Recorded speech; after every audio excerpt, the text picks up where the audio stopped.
Hello, hello, everybody. How is everybody doing on this fine Friday? Oh my gosh, so many people here. This is so exciting. Alrighty, let's switch to live scene. So you're gonna get to see my Discord. I did not do face cam today because I didn't want my face to block important reading if y'all wanted to read the screen along with me. But before we get into it, I'm going to let some more people file in, and I'm going to try and read everybody's chats. Oh, I didn't mean to scare you, Griffin. I'm so sorry. Hi, Dreamland. Hi, Glow. Hey, Totally. I also have something important to tell you, Cuppy, but I'll wait until Cat is done. Hey, Charcoal. I left another stream for you, Cuppy, the Charcoal, and it's Charcoal, and I finally got a personal channel. Let's go. Hello, Sit Sketch. How have you been? How's the art been? Y'all, Sit Sketch is such an amazing artist. Glitchy, what's up? So many surprises. Very curious to learn about this roleplay. Legit just got a new OC today. Let's go. Oh my goodness, that's so exciting. It's Saturday for me down under. Ah, yes, I see. We actually have a moderator, Lily, who is an Australian. I'll be talking to her later because we also play Pathfinder together. The Prey update comes out Sunday. I know, I'm so excited. Hi, Raven Quest, how are you? I'm doing pretty good. I'm doing much better today. Working on a bunch of artworks right now. Oh my gosh, I cannot wait to see. My name is Glowbarn. I am an official representative of the bottom feeders. Breadcrumb, what's up?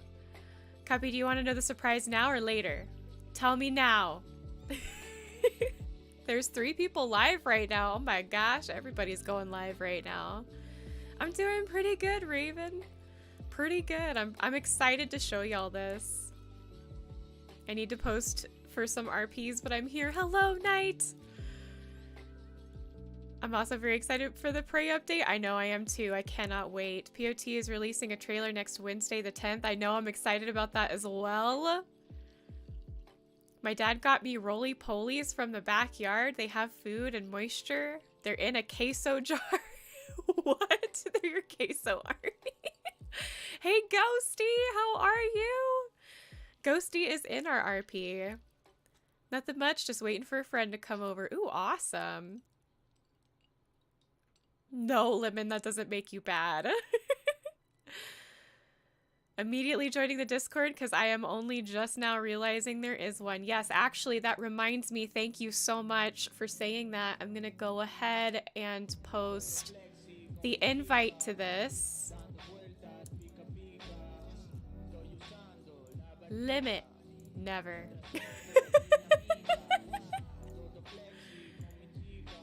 Okay. All right. Hello, Sophia. Hi, Mystic. Hello. Oh my gosh. So many are in here. This is so exciting.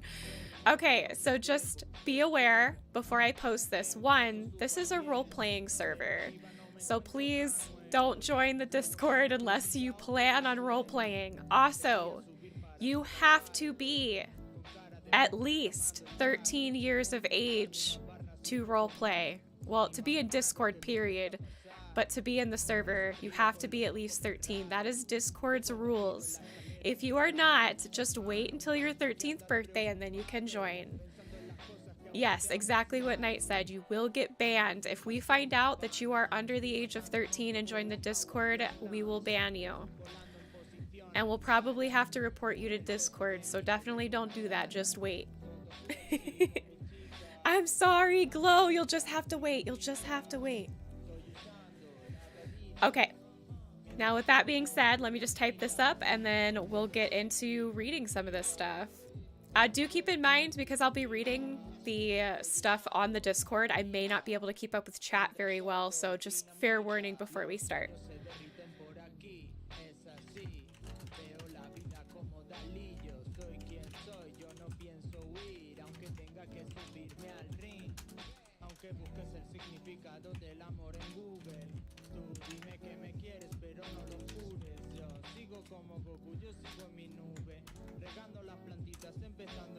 All right, there it is. I'm going to pin the message.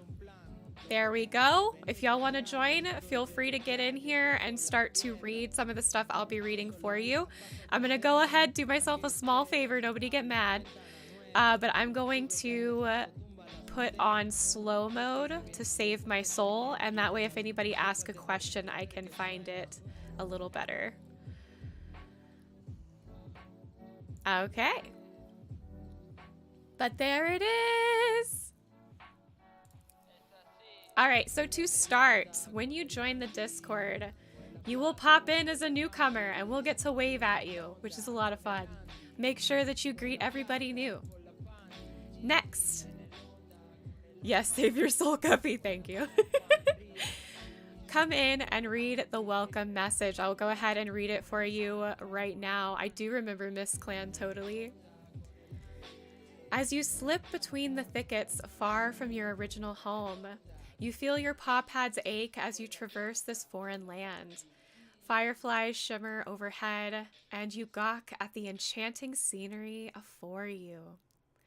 A rustle of bushes behind you has you whirling around, hackles rising as you arc your back slightly. "Who's there?" you hiss softly, preparing to be faced with whatever will emerge from the rustling undergrowth. You don't wait long, for a cat joins you in the clearing. The orange and white splotched she-cat moves through the thickets without a single leaf being disturbed. Twigs seem to pass through her translucent body, and she appears to float slightly on her paws. "You mustn't be afraid," she coos softly, lowering her haunches to seat herself. As her tail sweeps the ground, the grass remains straight, as though she is weightless. "We have been waiting for your arrival." It has gotten the forest quite excited. The floaty cat laughs before looking at you with a kind smile. Where are my manners? My name is Clover Whisker." She raises a paw to wave, and her eyes close as she smiles brightly. "I do walk the territories amongst the clans as you do, as my time has long passed. However, I am here to guide you through these lands so that you may find your place and your destiny." The Starclan cat lifts to her paws and begins to airily prance away from you. Clover Whisker glances over her shoulder. "Come on, they're expecting you." And so you follow into the adventures that await you. And that was written by Wynn, and the art is by Breadcrumb, so Clover Whisker is actually Passionflower's mother. Yes, Western, you are absolutely welcome to. Any of the moderators that want to hop in and help with reading, I am so down. I played something on Roblox that's similar to that, so I think I understand some of it. Anyways, I'm making a clan based on that. Oh. Also, Cuppy got a question. Am I allowed to put up cat designs somewhere in case people need designs? I have a lot of designs to give. I would just suggest opening a ticket and then asking in the ticket, and we as moderators can discuss it and see if we can add it to the bases. Can I make a Starclan OC that delivers prophecies that everyone can use? At the moment, we are not accepting Starclan applications. However, that is something we may look at in the future. It may be that we just wait until cats who were alive have passed away, and then we'll fill up Starclan as we go from there. I was gonna wait till I was 13 anyway, but because you can get banned for not being 13 and joining, I will definitely wait. Thank you. Thank you for waiting. I really appreciate that. I don't want to have to ban you guys, but I will if it keeps the server safe. Hey Lex, what's up? I feel like putting a random roleplay in the chat for some reason. Don't do that. Don't do that, Glitchy, because I'll want to read it. Basically, a bunch of strays hear rumors about Miss Clan. Oh, that's gonna be cool. Much, much worse. Oh, jeez. Cuppy M and VC. Okay. Hello, Western. Western is the leader of Lotusclan. I did an art. Breadcrumb did an art. Yes. Okay. Did you see this? Go ahead. Surprise, Cuppy. I did not see the surprise. Where's the surprise? You missed it? Oh no! What? What was the surprise? What did I miss? Hello, what's happening? Yes. Hello, I'm streaming. Take a gander at what? Take a card. Where? In general? Where's what in general? Wait, the surprise. What is the surprise? I want you to guess. Oh, my brain is dead. I can't guess. Just one guess. Okay, you drew a picture of Coldstorm. Hello, everybody. Hello, Cat Dad. I got Path of Titans. You did? Awesome! We'll get to play! I'm sorry, I squeaked really loud. Yes, Cat Dad is here. Cat Dad is the leader of Heatherclan with Mallowstar. So you'll get to be able to play with Cat Dad and Western if you have cats in either Heatherclan or Lotusclan. You can actually have cats in both. We'll go over that in just a second. I am here to answer any questions that you guys may have, and I'm also available at most points of the day until I get a job to help people put together a Google Doc, and also Lantern the Foxwolf. Yes, you can join. You are of age to do that. Yes. Totally. How many medicine cats per clan? That's up to the clan.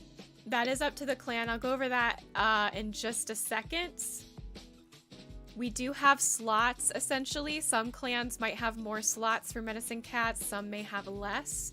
But we'll be able to go over that. I just am not there yet. So we're going to go over the rules first. It's going to be a little boring, but I had a lot of people who joined in the beginning. They said this is a lot to read. And so I thought, well, if I can read this out loud, maybe it'll be easier for everybody. Hey, Pink Lemonade! Pink Lemonade is actually in the server. Yep. Oh, by the way, I spaced out, so I'm going to re-say what I was going to say. Go for it. My brain capacity is at like 30%. So, okay. I'm going to be helping people put together Google Docs and also teaching people how to use Google Docs, because there are some people out there who do not know, and I'm absolutely willing to help. Yes. Honestly, learning how to use Google Docs will help you with so much in your life. Thank you. Snow is also in chat right now, and Snow is in the server and can help answer questions as well. So you've got Snow and Cat Dad, Western, and I all are here. Okay, on to reading. We may summarize some of this just to keep everybody sane for the first few minutes of this stream. All right, these are for the server and RP rules. It goes for both, but for the start of this, it's mostly just the server rules. Number 1, be respectful to everybody. That's pretty standard. We absolutely do not approve of any type of hate speech, which is including but not limited to race, ethnicity, nationality, gender orientation, etc. Y'all, basically, just go on with light and love. Oh, Breadcrumb is also here, and Breadcrumb is the leader of Poppyclan and can answer your questions as well. Hello. No foul or harmful language is rule number 2. Obviously, we're trying to keep this PG-13/family friendly at all times, so please keep your potty mouth inside your head and away from the keyboard.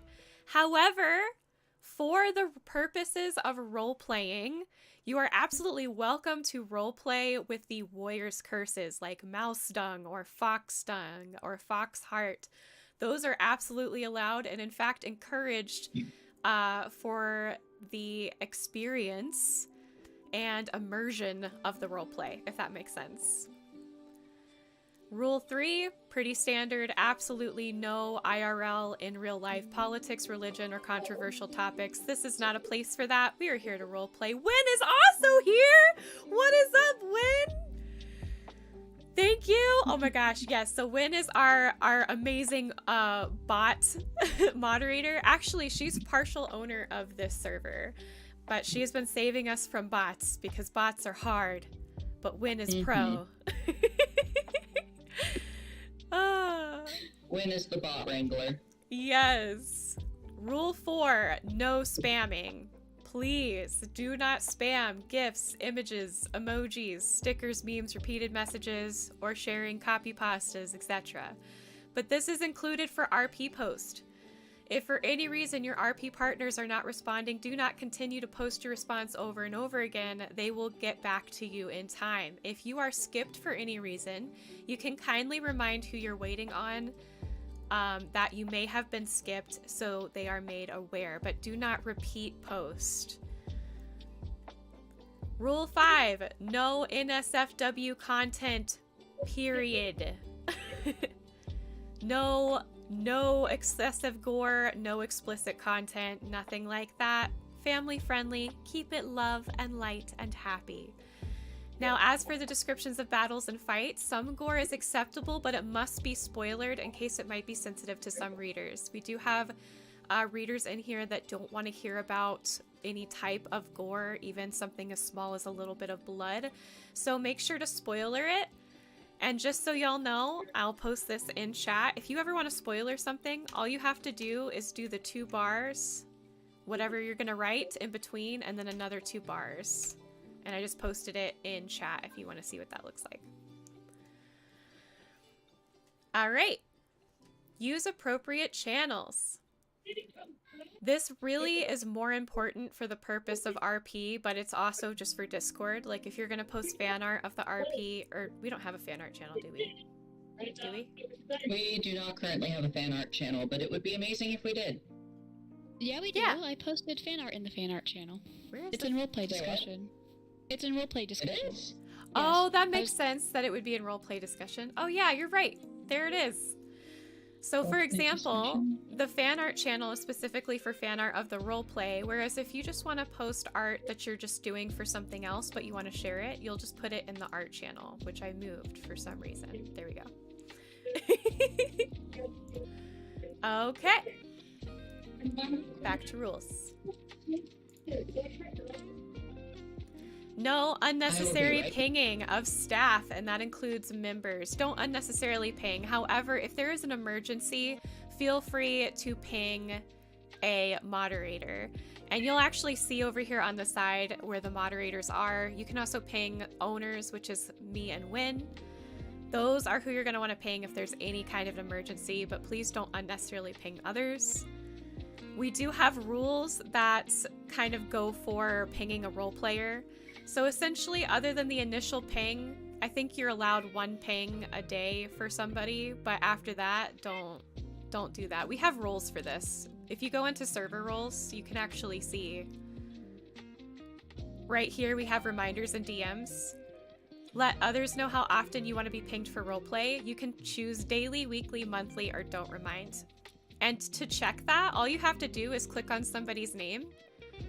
And so you can see here, sorry Snow, I'm using you as an example. Snow says remind monthly. So after that first ping response that you just do for responding, you can't remind Snow until a month has passed with no response, if that makes sense. Am I missing anything, guys? Also, sorry if you hear my cat meowing in the background. It's But being annoying. I love cat meows. They're like the best. Did you go over the adult and minor rules yet? I haven't. I've just been going in through rules first, but I will definitely Okay. go over that. I just happened to go over the About ping rule. halfway through the download. Yes! Yes, Cuppy, you missed something very important. What did I miss totally? What did I miss? What did I miss? I'm moving slower than Wolf Quest, which is interesting. Alright, I'm gonna keep going. Rule 8. This one's really important. Do not mini-mod. It doesn't matter if you know the rules like the back of your hand. If you are not a moderator, do not mini-mod. It's really to protect you, because us as mods, it's okay if people get mad at us. It's our job. Don't put yourself in a situation where somebody could backfire on you. Just ping a moderator if something is going wrong. Or open a ticket, depending on the level of emergency. Rule 9, no rating. That's pretty standard. Rule 10, Keep things fun and positive. Like I said, go through with everything with light and love. As for RP, pretty much drama and tragedy can be very fun. We all want that. But changing the tone to fit a more darker storyline is perfectly acceptable so long as it follows Rule 1. So you're good. All right. Rule 11. This one is really important, guys. This is really important. And it's important because I've seen it multiple times in our other server. Absolutely no art theft will be tolerated. Period. If we find out that you have stolen art and claimed it as your own, it's pretty much an automatic ban. If you forgot to credit somebody, you will get one reminder to credit that person. If you do not fix it, we will remove it and you will get banned. There's no art theft allowed, period. We do, however, have bases that you can use. So I'm going to go to character creation real quick. If for any reason you want to use a base, we have free to use bases. They're going to be hard to see on your stream page the way that they are right now.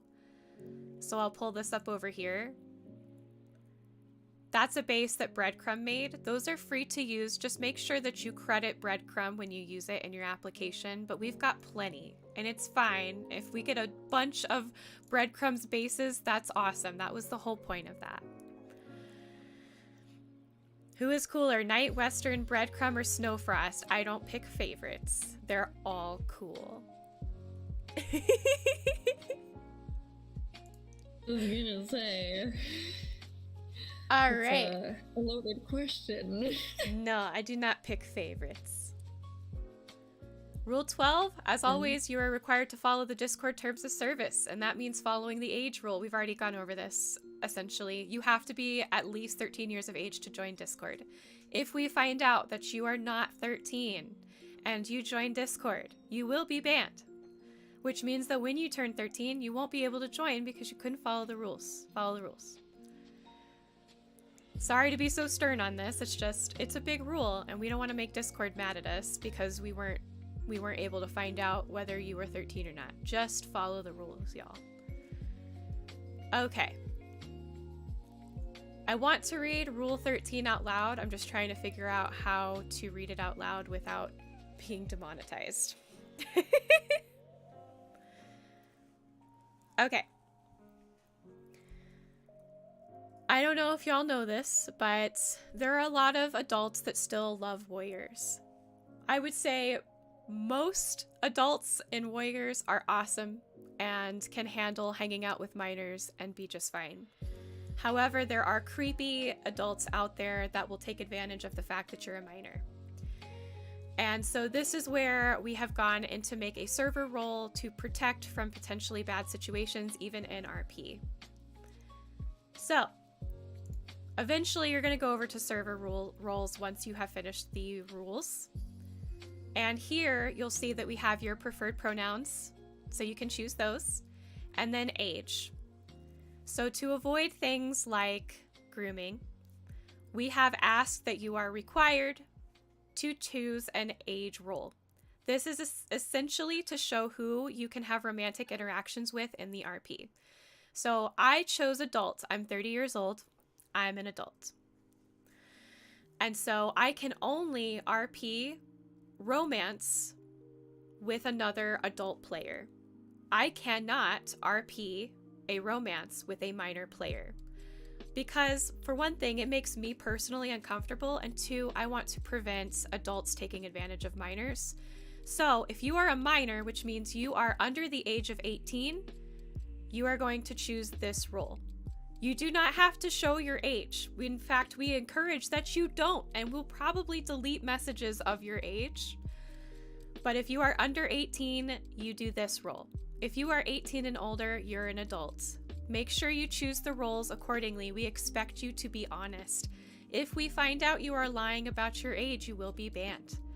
The reason for this, again, is to protect people from making bad choices and protect minors from adults and adults from minors. I hope that's okay with everybody, because that's just how it's going to be. I keep giggling at my own silly status. #1 juiced fan. Wait, what does that mean? What does that mean? Do age gaps matter? So like, we prefer, and I think it is in the rules, and y'all can remind me because there's so many. I don't think you can have romantic interactions between mentors and apprentices. I'm pretty sure we shut that down. Yes, minors and adults can RP minors and apprentices. Yes. Yes, it's really just for the purposes of romance. So like Passion Flower, for example, is going to have a romance arc where she eventually falls in love with a cat and is able to have kits. Well, whoever plays that cat needs to be an adult, if that makes sense. The role player needs to be an adult. I cannot role play any sort of romantic interaction, no matter how innocent the romance is, with a minor. Yeah, I feel the same way, Kat. I really don't like the whole mentor-apprentice thing. So, yeah. Hi, Magix. Magix is in VC now. Okay. Magix. Sorry that got serious and kind of dark, but it really is just to protect you guys. Unfortunately, there's so many creepy people out there in the world. We're just trying to keep you safe. Hi, Willow. Okay. We kind of go into detail on this a little bit later as well. But Rule 14 is also very important. If you are uncomfortable for any reason with events that are happening in an RP or between you and another member, please do not hesitate to reach out to the staff by opening a ticket so the issue can be addressed. The sooner you reach out, the sooner we can take steps to resolve the situation. As moderators, we are your friends. Please don't be afraid of us. I see my ticket number, yay! But yeah, seriously, if you have any troubles or concerns or anything, you can go to help and go to open a ticket. That's where you go to get help. However, if you want to submit a character, that's completely different. You're going to go to character submission to do a different ticket system. But if you're struggling for any reason with somebody in the server, or if something is bothering you, this is where you go. We got you. Nope, we don't bite. Okay. Back into this. We have age-locked interactions, so we'll go through that just a little bit. That essentially says the same thing as Rule 13, so I won't go back over that. So kits. Kits are from 1 to 5 moons old. Kits are too young to have any sort of romantic interactions. Please keep that in mind if you want to make a kit character. Yes, kits are not old enough to have romantic interactions. That should pretty much be standard. Apprentices, 6 to 11 moons. Apprentices may engage in light flirting, but only if the role players are both minors or both adults. Warriors, healers, and queens are 12 to 119 moons. These cats may have romantic interactions as long as they are PG-13 in nature and role players are both minors or both adults. Elders, 120 plus moons. Elders may have romantic interaction. Pretty much the same thing as what the warriors, healers, and queens are. We do have age-locked areas as well. Yes, EST is considered East Coast. That is correct. So kits, if your cat is under 6 moons old, which is 6 months, your cat is a kit. Kits are not allowed to leave camp without the company of a warrior or a queen. Period. And it is still dependent upon the situation. So a warrior couldn't take a kit out to do warrior stuff. It would be kind of like a field trip sort of thing, pretty close to the camp. Apprentices, if your cat has received an apprentice ceremony and gained a mentor, then you are only allowed to leave camp with the explicit permission and or company of your mentor or a nursery queen. Queens. Queens nursing kits, also known as kitting queens, must stay in camp. Otherwise, they need to be accompanied by a warrior if the need arises to leave camp. Queens who do not have nursing kits, also known as nursery queens, may leave freely and take apprentices and kits on field trips. All right. Warriors. Warriors, you pretty much have free reign. Just remember that your duty is to the clan and that your leader/deputy instructs you to what to do on patrols. Elders, sick elders are not allowed to leave camp unless they have a warrior to accompany them. Other elders are required to tell a warrior before they leave camp. Tripping over my words, y'all. I have a question. If you choose to be a loner or rogue, would you be allowed to have been exiled from an outsider unmentioned clan in your backstory? I think that would be okay. I don't think we have any rules against that. Yeah, I don't think that's something we've discussed. Personally, I don't really like the idea that people can just imply there are other clans just everywhere. But Yeah, that's something we I have to don't talk really like about. that idea. We'll talk about it, Autumn. You're absolutely welcome to ask in the server, open a ticket about it, and we'll discuss it, and we'll definitely get back to you on that. We have meetings like every day now. We just live for the Warrior server. We have much Okay. to talk about in here. We're getting there, y'all. Permissions. There may be times when you might find yourself in a situation where you want something big to happen, which is awesome. However, before you have your cat leap into battle with another cat, announce a badger is ambushing the camp and attacking the kits, or suddenly announce your cat is romantically with another cat, you need to ask permission. Here is a good guide to follow. If the encounter is more than 4 cats, if an event will affect greater than 4 cats, it needs to be brought to the attention of the clan group leader. This might mean that a story arc is needed to have the event occur. So story arcs, we'll get into that later. Examples, large battles, camp attacks, kits born. You have to ask even if only 1 kit is born, as this has to do with the clan openings, poisoned fresh kill, etc. Hi, Pipsky! If it is less than 4 cats, if an event affects less than 4 cats, there is no need to submit an arc. However, the event must be agreed upon by all parties involved. Hopefully that is clear, but if you have any questions, like I said, moderators are here to help. Okay, general etiquette. Most of this is probably pretty standard, but we're going to go through it anyway.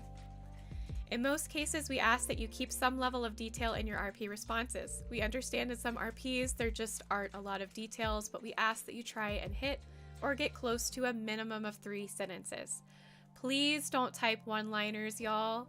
It is so frustrating as a role player who does try to get at least a paragraph of word in there to get somebody that just says, my cat nods in response, and that's it. It's so frustrating. This is supposed to be like a little bit more quality than that, so just keep that in mind when you're trying to roleplay. If you do post one-liners, a moderator will come in and friendly reminder you, hey, please type more than 1 sentence. When coming up with your cat, try to put them in the clan that suits their personality the best.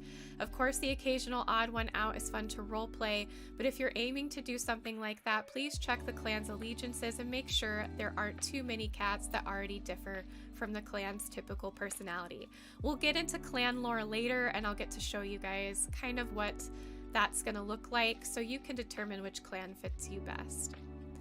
Be mindful if there are a lot of role plays going on in one channel. If a lot is happening at once, consider waiting until a current RP wraps up to start your own, or see if yours could happen in a different location in a channel that's less busy. Example, you want your cat to have a conversation with another character who is inside the camp, but a lot is already happening. You could request that their cat step outside of camp and have the conversation in a less crowded place, or ask them to join you on a patrol. Also, please ask before getting your character involved in a thread. We're not doing threads, I'll have to fix that. That is already happening. Do not just jump in and start interacting without permission from the other role players.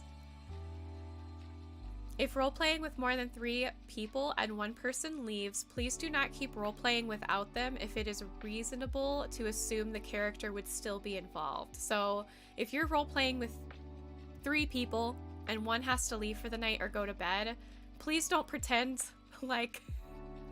please don't keep interacting like they're not there. It's so mean. Just wait till they wake up. It really annoys me when people do that, because I actually have sort of a sleep schedule. People will just argue without me, and I'm just like, just Yeah. Sleep, guys. Just wait, and definitely don't roleplay somebody else's character for them. Even if you want to continue the conversation, do not say that their character leaves. Please do not do that. Yes, please let your RP partners sleep. Wynn said it the best. Okay. On the flip side, if you are going to be unavailable to roleplay for a while, please communicate this. If it is something you'd really like your character to be involved in but have to step away, ask that the RP is paused. Or if it's something you are okay with your character not being involved in, have your character walk away so others aren't waiting for you to respond. So just try to be nice either way. If you know that you're going to have to go to bed and it's not serious for your character to be there, you could also say, you know, my character steps away as they remembered something else they had to do. And so that way they can keep role playing and they're not waiting on you. So that way everybody's working together. I said that way a lot. I'm going to be anxious about that all day now. Okay, when role-playing kids, elders, or anyone that another character would be morally obligated to help, please make sure that your character isn't forcing cats to attend to them when they were previously doing something important. Stacking too many things on top of each other can be stressful, and people may not want to change what they're doing. Pretty standard stuff, pretty standard. All right, part 2, conflict, combat. If your cats are fighting and the other person doesn't want their cat to die, don't kill them. It won't happen. So what'll happen is they'll open a ticket and they'll be like, they said they killed my cat, but I didn't want my cat to die, and then we'll just have to redact everything. So it won't work either way. Just don't do it. Let's see. You get 2 strikes. After that, your cat gets poofed. Strikes come from events like someone asks you to stop what you're doing twice and you don't. Keep verbal conflicts PG. The only curses allowed are in-universe ones like foxheart, mouse dung, etc. Please use common sense when it comes to describing anything especially gory or that has violent implications, and I highly encourage y'all to spoiler it if it's very violent. When it comes to physical confrontations, please ask before having your character attack another. Role-playing fights can be stressful and not everyone is up for it. If someone is okay with a physical fight, keep in mind actions have consequences. If your character is acting in a violent manner without good justification, your clan's leader might kick you from the clan, and that can happen. Also keep in mind, people are attached to their cats and may have plans for them. Don't kill cats or injure them severely enough that it may have a permanent effect without permission beforehand. Yes, you do. You get quizzed. We have a certain set of questions that we will ask you after we approve your application. You have to pass in order to get accepted. You get 3 chances though, so don't stress, but it always looks good when you get it right the first time. All right, part 3, rules for being away. People take vacations, get burned out, etc. We get it. Here's how you should announce if you are going on a break. Let us know in the hiatus channel if you're going to be gone for a period of time and what the period of time will be. We do have a hiatus channel. I will show you that in just a moment. We're going to go through everything today. Give us an explanation of why you're going. It doesn't have to be an essay, just a few words will do. For example, I'm going to be going to Texas to see my sister graduate from the 10th through, I think, the 14th. And so I'll probably put that in the hiatus channel, and I'll just make sure that Passion Flower is either not in a conversation at that time, although I'll probably be able to roleplay while I'm gone. So I just use that as an example, but that's what you would do. If you want, tell us what your cat is doing in the background.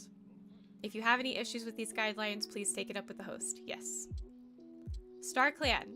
Cats without the title of healer, healer apprentice, or leader may not receive prophecies or have a strong connection to Starclan. As fun as some of these scenarios may be, we want to keep our healer's connection to their ancestors something special. If you have an idea for a prophecy, both it and the resolution for said prophecy must be submitted as an arc. If there's a specific reason the message cannot be sent to a leader or healer, you can have it sent to your cat, but please keep in mind we want normal warriors receiving visits from Starclan to be rare, and requests like these will likely be denied depending on the circumstances.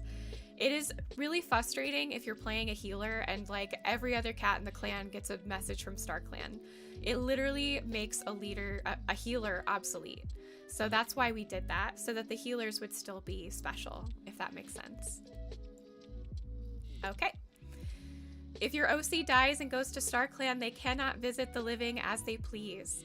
Just like the earlier books, we want to keep visits from the dead rare, so they are restricted to only showing up either one, while delivering a prophecy submitted with an arc, when speaking to a healer or healer apprentice, or appearing to a leader visiting the Moonstone.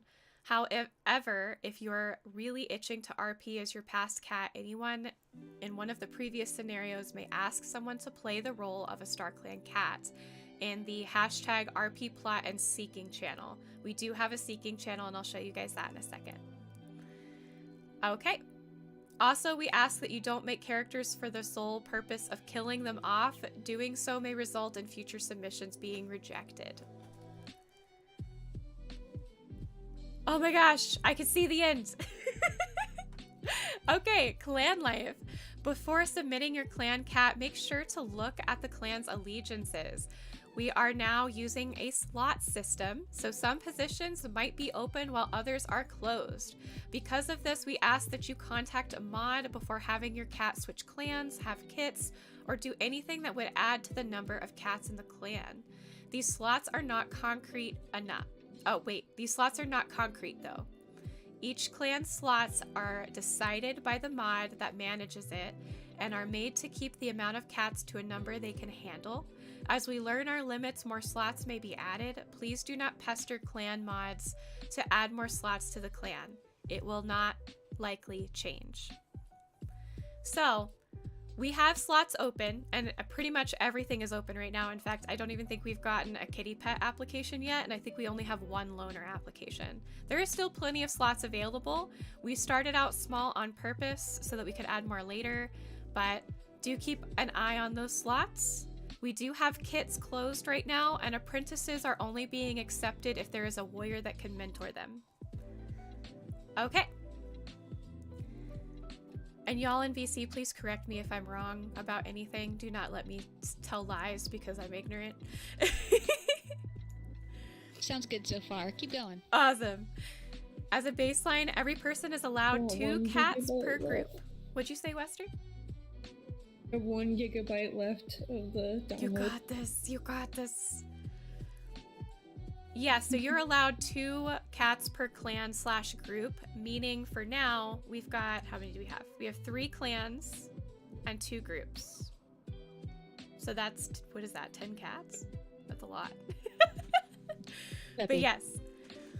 We need to add to the art rules that when someone uses a base, or whether it be from a free one from DeviantArt or the server, that people cannot remove the original artist's signature from the base. Oh yes, yeah, that's a part of art theft. If y'all use a base, whether it's from our server or not, you cannot remove the artist's signature.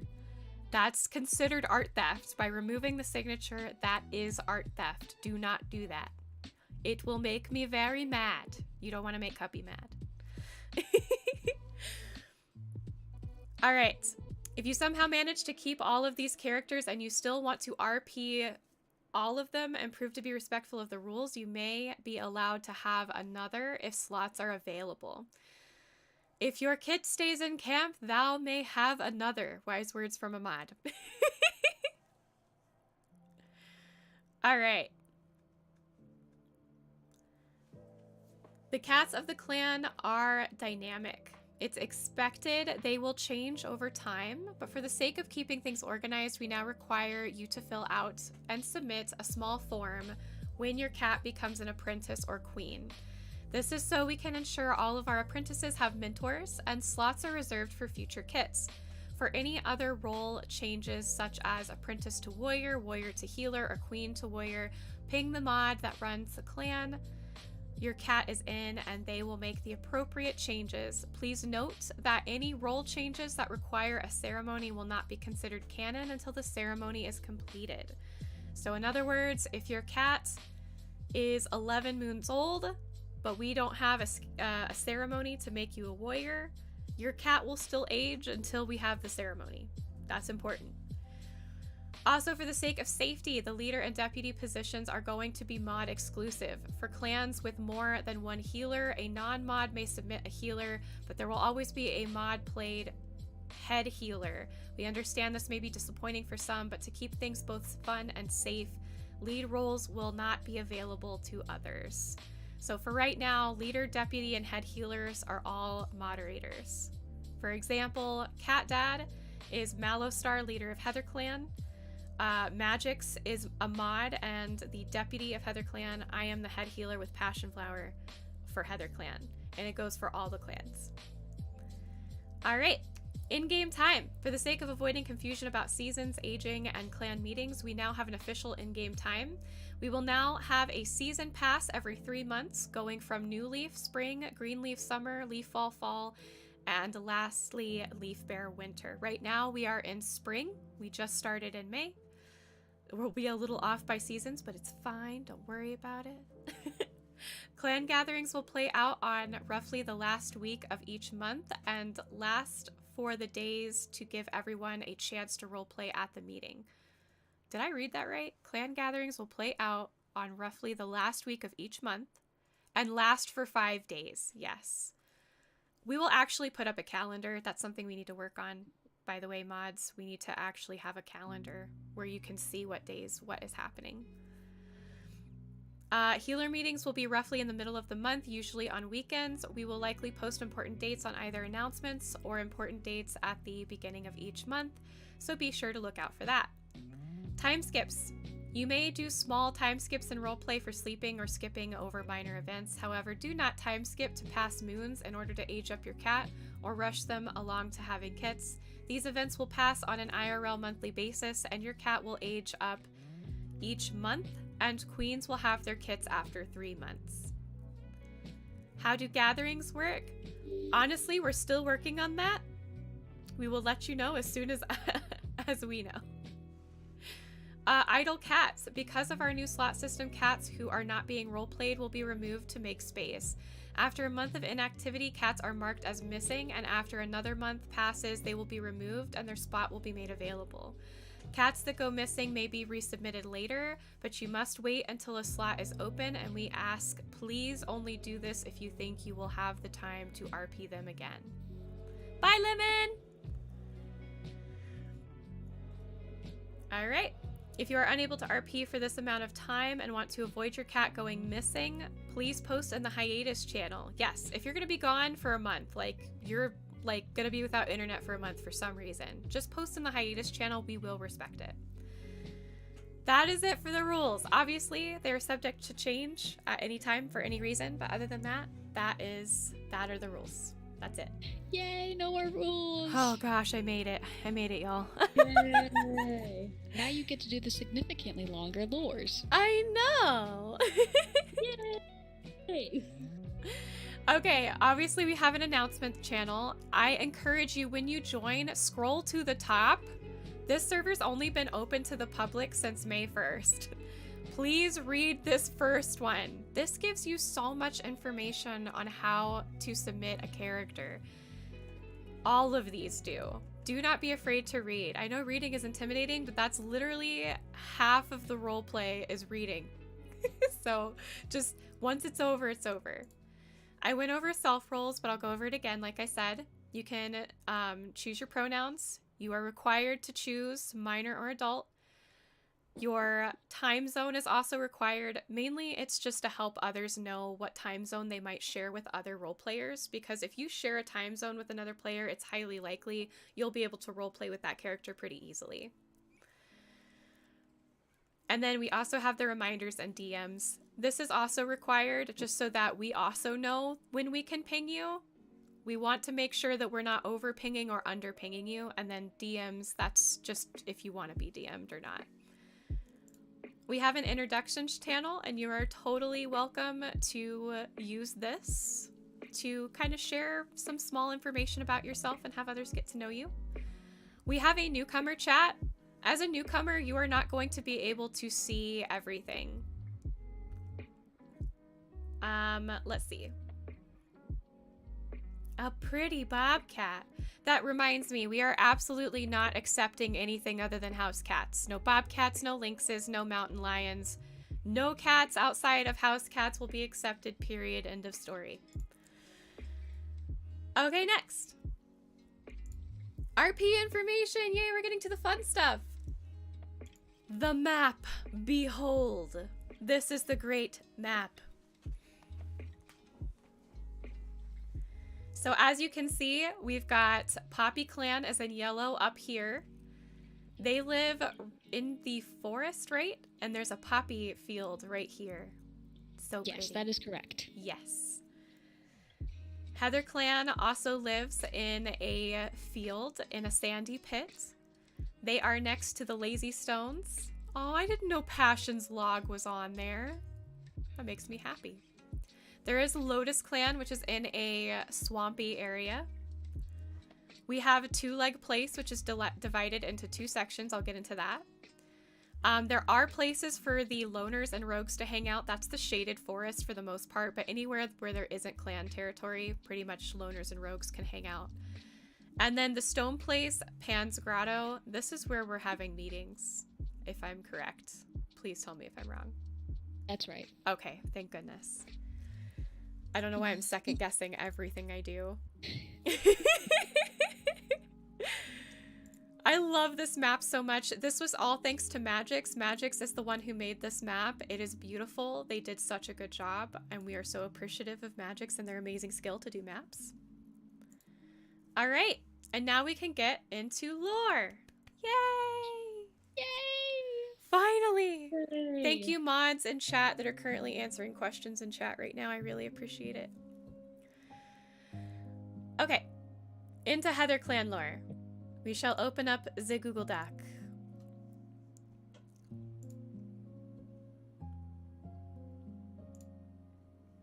All right. Whee! I'm sorry if this is blinding. I apologize. All right, here is Heatherclan lore. The leader is Mallowstar, Deputy Crispflame, and head healer is Passionflower. Fun facts. The first clan to be settled in the area, supposedly. That's a kind of fun thing. What do you mean, Midnight Rose? Of course you can get Discord, so long as you are at least 13 years of age. But you must be at least 13 years of age. All right. Let's see. Has had 3 very long-lived leaders so far. Mallowstar is the 4th leader. Heatherclan is a more chill, laid-back group, otherwise with many cats deciding to keep friendships with other cats outside the clan. Typical clan food includes mice, birds, rabbits, and the occasional squirrel. All right, history. Heatherclan cats believe that they are the first clan to have settled in the area. However, they are the least likely to challenge the other clans for this status. They mainly keep it to themselves, occasionally mentioning it around camp as more of an inside joke. I'm sorry, Willow, I know.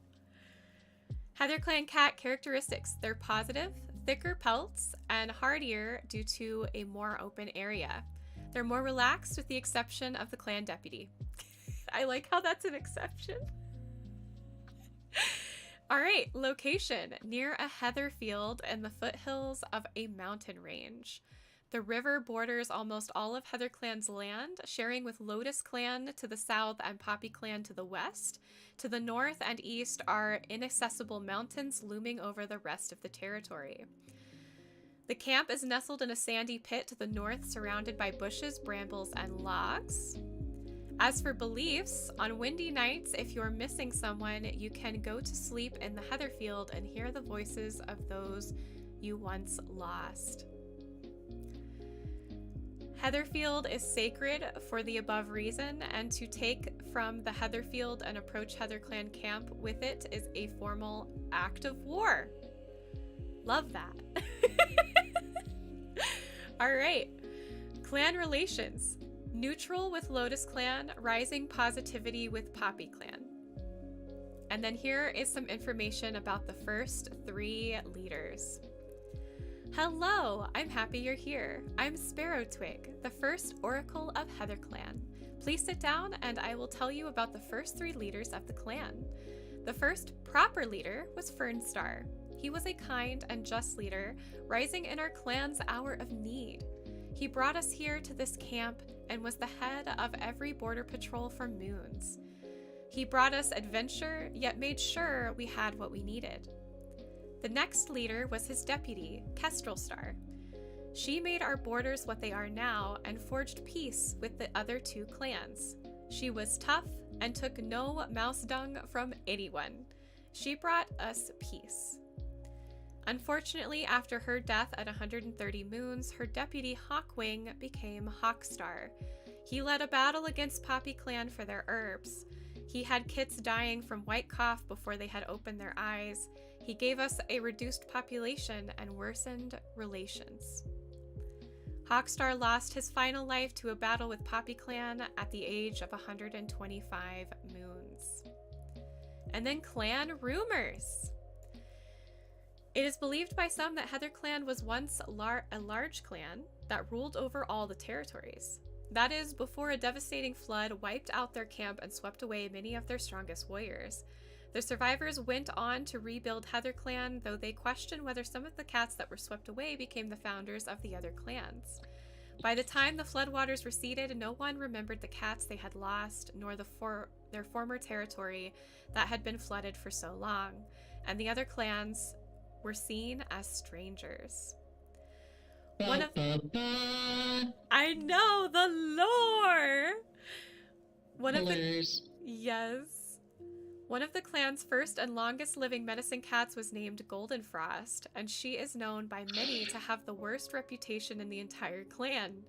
Not only was she stubborn, snappy, and selfish, but she was also extremely lazy. She would often scream at her apprentice to sort the herbs, meanwhile taking none of the work on herself. Still, she was a skilled healer and saved many lives through her knowledge of medicine, which is the only reason why the clan tolerated her at all. However, during a bout of green cough, Goldenfrost ate the last of the cat meant to save her own life, resulting in the death of one of the clan's most respected warriors. Goldenfrost was promptly banished afterwards despite being an elder and hasn't been heard from since. However, her apprentice claimed that some nights they could still hear her whisper on the breeze, "Sort the herbs." I love that so much. Though Heatherclan cats are known for their extremely chill nature, there have been exceptions to this in the past. One warrior in particular was always starting petty arguments with the other clans during gatherings, gloating about his battle skill and superior tail length. One night he got into an argument with some Lotusclan cats in which he inadvertently challenged them to a frog eating competition. The Lotusclan cats agreed, seeing no issue with eating their main food source. However, the challenging Heatherclan warrior choked on his frog and nearly died. He never started beef with the other clans after that point. I love that. I have not read that myself, y'all. That's hilarious. Oh, I love. Oh, so good. All right. So that is the Heatherclan lore. I know, right? Frog eating competition. I want you guys to know I had zero hand in any of those rumors. I just turned to Snow and went, I don't have any rumors. Would you like to come up with some? And that's what happened. And I'm so happy I did. All right, since we are on Heatherclan, I'm going to go ahead and go to the Heatherclan allegiances just so that you can see that. I don't know if we've updated this today. We haven't, because it says it was updated yesterday. Yeah, I need to go in and update the Discord version of the allegiances because I've kept the doc itself updated. Yes. Awesome. Then we'll look at the doc because the doc is gonna be better. We are getting so many people in here. This is good. Yeah, there's 23 watching at the moment, according to YouTube. Yay! Wowza. All right, so here is the... Yes?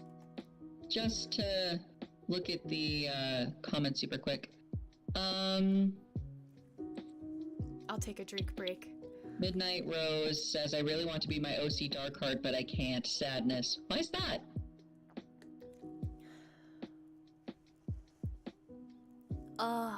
Goodbye, Totally. Bye, Totally. Oh, that was a good drink. Thank you, Cat Dad. You gave me a chance to drink. Yes. So, when you I can't join... get Discord, my parents won't let me. Big oof. I am so sorry. I understand. Hello, Lemon. I'm proud of you for following your parents, though, and not sneaking behind their backs. That's good. All right. So, allegiances, we try to update this every day as we continue to get tickets in, but currently this is what we have. So, as we've said, leader is Malostar, played by Cat Dad. I love how you changed this to Mom. This makes me so happy. Yeah. We have the deputy Chris Flame, who is also referred to as Stinky. I play Passion Flower. Our seers are currently full. We have the warriors, our seers are Hairtail and Fawnpaw/Fawnstep. We've got Dandelion Fluff, Lilac Puddle, and Fawnberry as our current warriors. Diamond Lotus is currently our nursery queen. And we do have one kit, which is Hope Kit. But we still have plenty of openings. Like, I don't think we've had any medics yet. We've still got a couple of warriors and apprentice slots.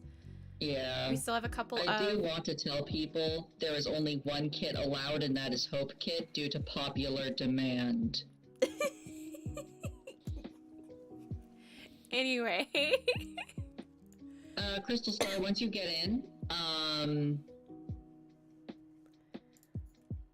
you can definitely apply to be a medic. Snow needs to finish Eagle Flight. Willow says, Cuppy, I sprained my toe by running it over with my wheelchair. Oof.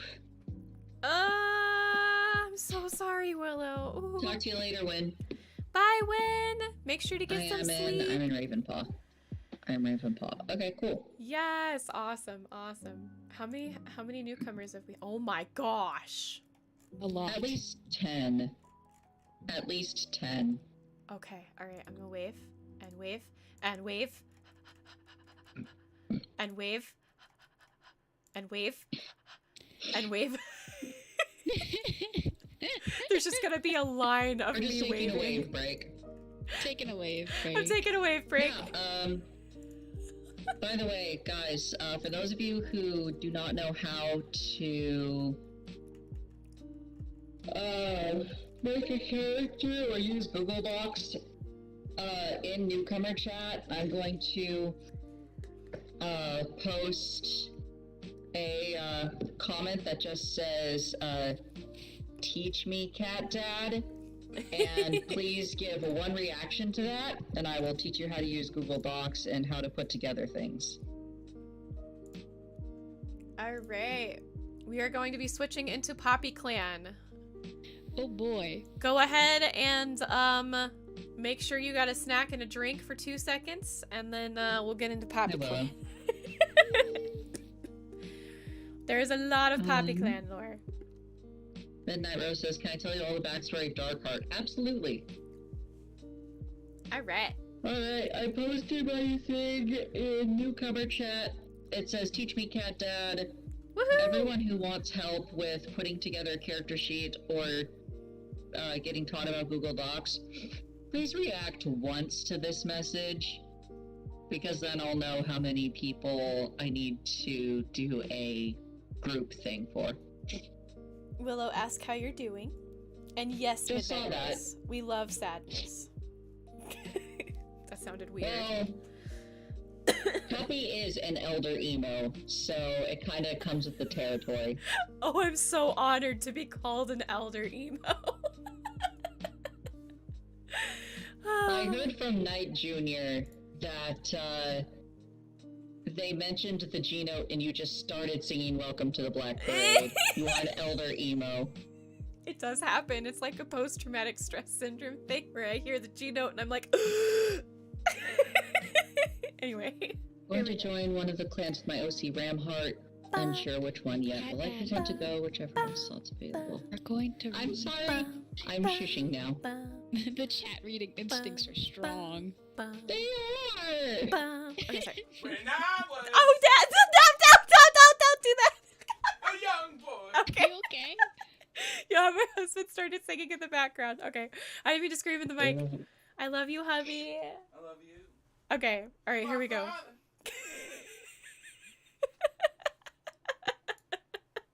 What's in the chat for hubby? Everybody says hubby, laugh face. Knight says hi, Matt. Hi. All right, here we go. Poppyclan. Poppyclan is the second clan settled in the area, living in a split territory and currently led by Beetlestar. The quiet, closed-off cat gives his clan a reputation for their not-so-social and sometimes hostile demeanor, despite their coldness to the other clans in the area. The typical Poppyclan cat is very tight-knit with their community, their camp often needing more maintenance than what's usual, leading to the cats interacting more often. Well, what happened? Why is Lily sad? Just played the last game of the soccer season we lost. Oh, Lily, I'm so sorry. Alright, the typical Poppyclan cat is fluffier and heavier than average, losing some of their speed in return. But with darker fur and rougher paw pads, they are perfectly equipped to traverse their home. Their usual diet consists of mainly birds, mice, and fish, but it's not uncommon to find lizards or other cold-blooded animals near the warmer side of the forest, sunbathing on rocks. Bird eggs are considered a rare treat, and are common gifts for the leader or loved ones of the lucky cat who found them. And because of their nutritional value and high water content, they are also commonly sought out to give to sick or dehydrated cats. Of course, prey is not the only type of animal found in the area. Owls, wild hogs, badgers, coyotes, and even deer are common and feared threats. Another rarely seen competitor being cougars are seldomly seen on the borders of the territory closest to the mountains. They are considered an omen of extremes to come, good or bad. I love that. The camp. The camp is the heart of any clan, and is especially so for Poppyclan. The clan's camp is made in the middle of several fallen trees held up on each other, the leader's den creating a dome over the camp.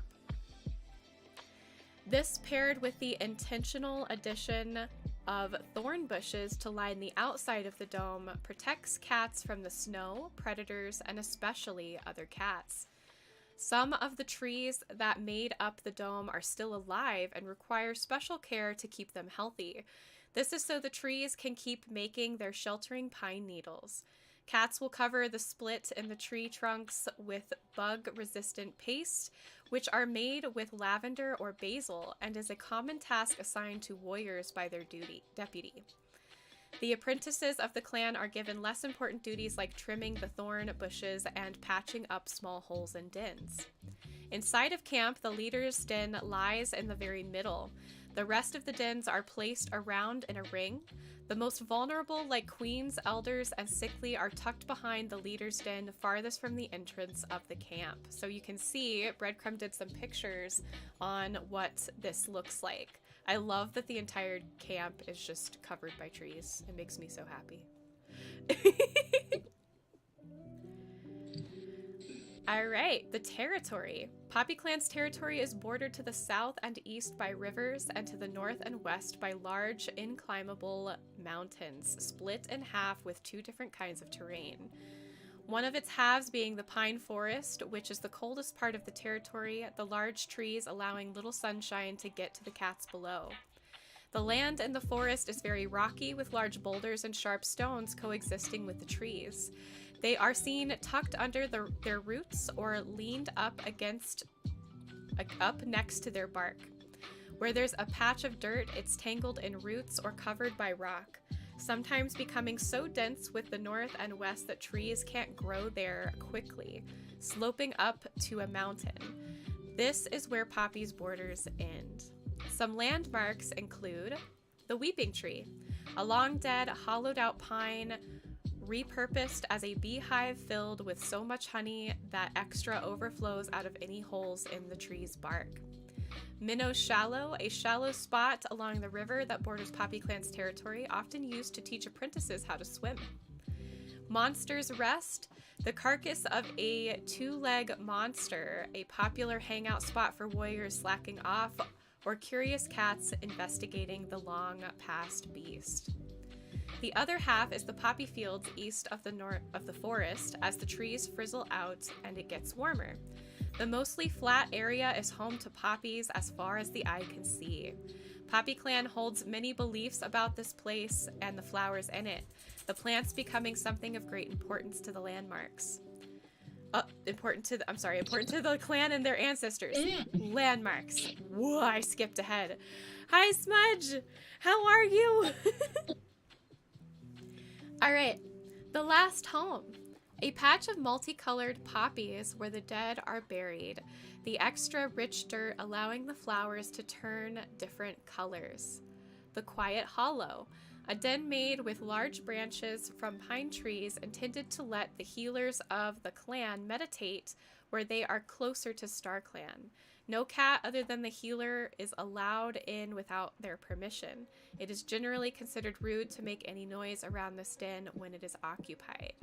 And you can see the old abandoned monster, the honey tree. This all looks so amazing. Thank you. Beliefs. Poppyclan cats have many beliefs about their namesake. Believing the smell of the herb brings you closer to Starclan. It's not uncommon for cats to meditate among the flowers or to just take the time to rest there after a particularly hard day. The cats of Poppyclan do not believe that one's spirit leaves the body upon death and that something must help the two separate, and so bury their dead under the fields of flowers, believing the plants using the nutrient from the physical body helps the spiritual body part ways. It is debated what happens to your consciousness if your spirit is never separated from your body. Some fear the idea, believing that you would be aware that your spirit is trapped in your bones forever. Others believe once the body decomposes, the spirit will have nothing more to hold on to and leave it naturally. The poppies only speeding up the process. But either way, it is seen as an honor to rest with the flowers, and most do not wish to be buried elsewhere. Once a spirit is separated from the body, the dead stay in the poppy fields and protect them as a way to give thanks to the plants, only joining Starclan the next leaf bear. Poppyclan believes the snow is sent by Starclan as something for the dead to use to climb into Silverpelt. Aww! The first snow, or leaf bear, is considered the start of the new year for Poppyclan, as the snow is sent to prepare the world for new leaf.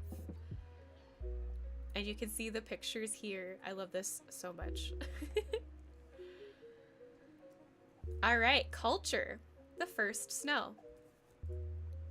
Though poppies are something this clan holds dear, there is another natural phenomenon that is important to these cats. The first snow of leaf bear is considered the start of the new year, new beginnings, and when they believe their dead clanmates wander the earth for the last time before moving to Starclan. The celebration starts once the first snowflakes fall. All of the cats of Poppyclan are woken up or called back to camp, where they make nest for and gather the belongings of cats that passed in the last year. These are then brought into the middle of camp, where it is believed their spirits visit the camp one last time to rest in the special made beds. No cat is ever sent on patrol on this day. Instead, the whole clan stays in camp telling stories about the cats that passed and why their belongings that were brought into the clearing were important to them. Cats will also typically find or make things that represent their favorite memory with each cat that passed. If it continues to snow, they'll spend the rest of their time sharing tongues, stargazing, tussling, or playing games the other clans might consider kit games. Once the snow stops falling, it is believed all the spirits left on Earth have made their way up into Starclan. The nest belongings and special trinkets made for that cat are taken out and buried under the snow, where they decompose or become buried under the leaf litter before the snow melts in new leaf. Pretty cool, huh? All right, I'm gonna take a drink break real quick. Please do. There's plenty to read. You'll probably need it. Whew. All right, herbalist and medics. Poppyclan also has a unique healing system due to how they see their herbs as deeply connected to Starclan itself. A herbalist is actually considered closer to Starclan as they receive most of their prophecies through scent, as constantly being around strongly smelling herbs gives more smells for Starclan to communicate through. A herbalist will spend most of their time collecting, identifying, and learning what is typical in each plant, so they know what a shift in smell or a wilting of a petal might mean.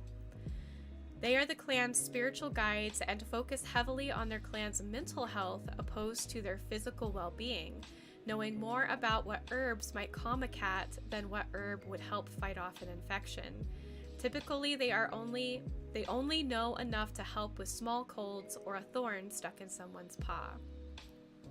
A medic, on the other paw, spends less time around herbs and may not be able to identify small changes in a plant like an herbalist, but is incredibly knowledgeable about how to spot sickness and what to mix together to fix up any wound. Knowing the hundreds of recipes by heart is no easy task, but without having to worry about prophecies or weirdly specific details, it makes it easier to pull off. Medics also know a lot more about non-herb related healings, like how to mix moss and spider webs to make a wound covering, how to find and tie a strong enough plant stem around a cat's leg to slow bleeding, or how to measure a kit's growth to make sure they're on track. The Poppy Guard. Another role only found in Poppyclan's ranks are Poppy Guards. These cats are unusual as they aren't as tight-knit with the rest of their clan like the average warrior or apprentice. Their job is to watch over the field, specifically the last home. They spend the vast majority of their time there and are almost always the one to bury cats under the flowers, as they are trained how to do it without uprooting the plants or sending them into shock. Their other duties include looking out for and removing diseased flowers, scaring off, catching, and killing prey and pests that might try to eat the plants, mice, rabbits, squirrels, etc., and watching out for cats trying to take the healing herb. Dahlia.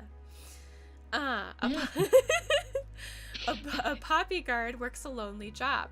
Aside from the time they spend away from camp, it is also common for them to rub mouse bile under their nose to ward off the drowsiness the smell of poppies usually cause.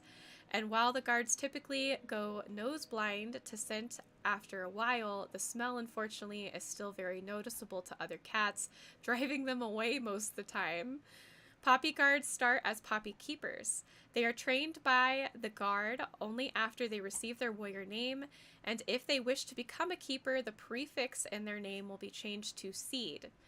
The keeper will accompany the guard in watching over the fields, learning firsthand everything they need to look out for and know. They will then switch to working in shifts, one returning to camp as one takes over. The keeper will not become a guard until the current guard retires, as guards usually will, but not always, go back to serving as a warrior after a few seasons to start families, take advantage of better opportunities, or just to cure their loneliness. Pretty cool! Recent history. It's common for history spread by word of mouth to warp and change over time, eventually becoming so different from what actually happened that is more likely a fairy tale than actual history. But for now, these stories have remained intact. Only a few seasons ago, Poppyclan suffered a struggle in their leadership. Dawnstar, the leader at the time, exiled the mate he had broken up with after she moved on with another Tom. This action sparked outrage amongst the warriors. The idea of sending a pregnant queen out on their own when Leaf Bear was just around the corner was too cruel. But the herbalist seemed to be in agreement with the leader, and with a prophecy of a troublesome kit setting the fields ablaze, the two rallied enough support for the she-cat to be thrown out. The unhappy majority wouldn't stay quiet for long. Once Leaf Bear settled into the land and the cats realized how truly cold it would be this year, another wave of anger spread through the clan, and a plan was devised on how to get rid of their leader. The deputy at the time, Crowcall, gathered the rebels. Himself and 2 other warriors would ambush Dawnstar. 3 more would hide nearby to watch for anyone that may try to aid the leader. The rest would try and keep as many loyalists in camp as possible. The plan was set in place, and on the fateful day, everything went smoothly, though Crowcall unintentionally took a life from the disgraced leader. Returning to his clan, he announced what he had done, how any cat loyal to Dawnstar were welcome to leave, and how his first act as leader would be to send out patrols to find the missing queen, her mate, and the apprentice-aged son that had followed her when she was thrown from the clan.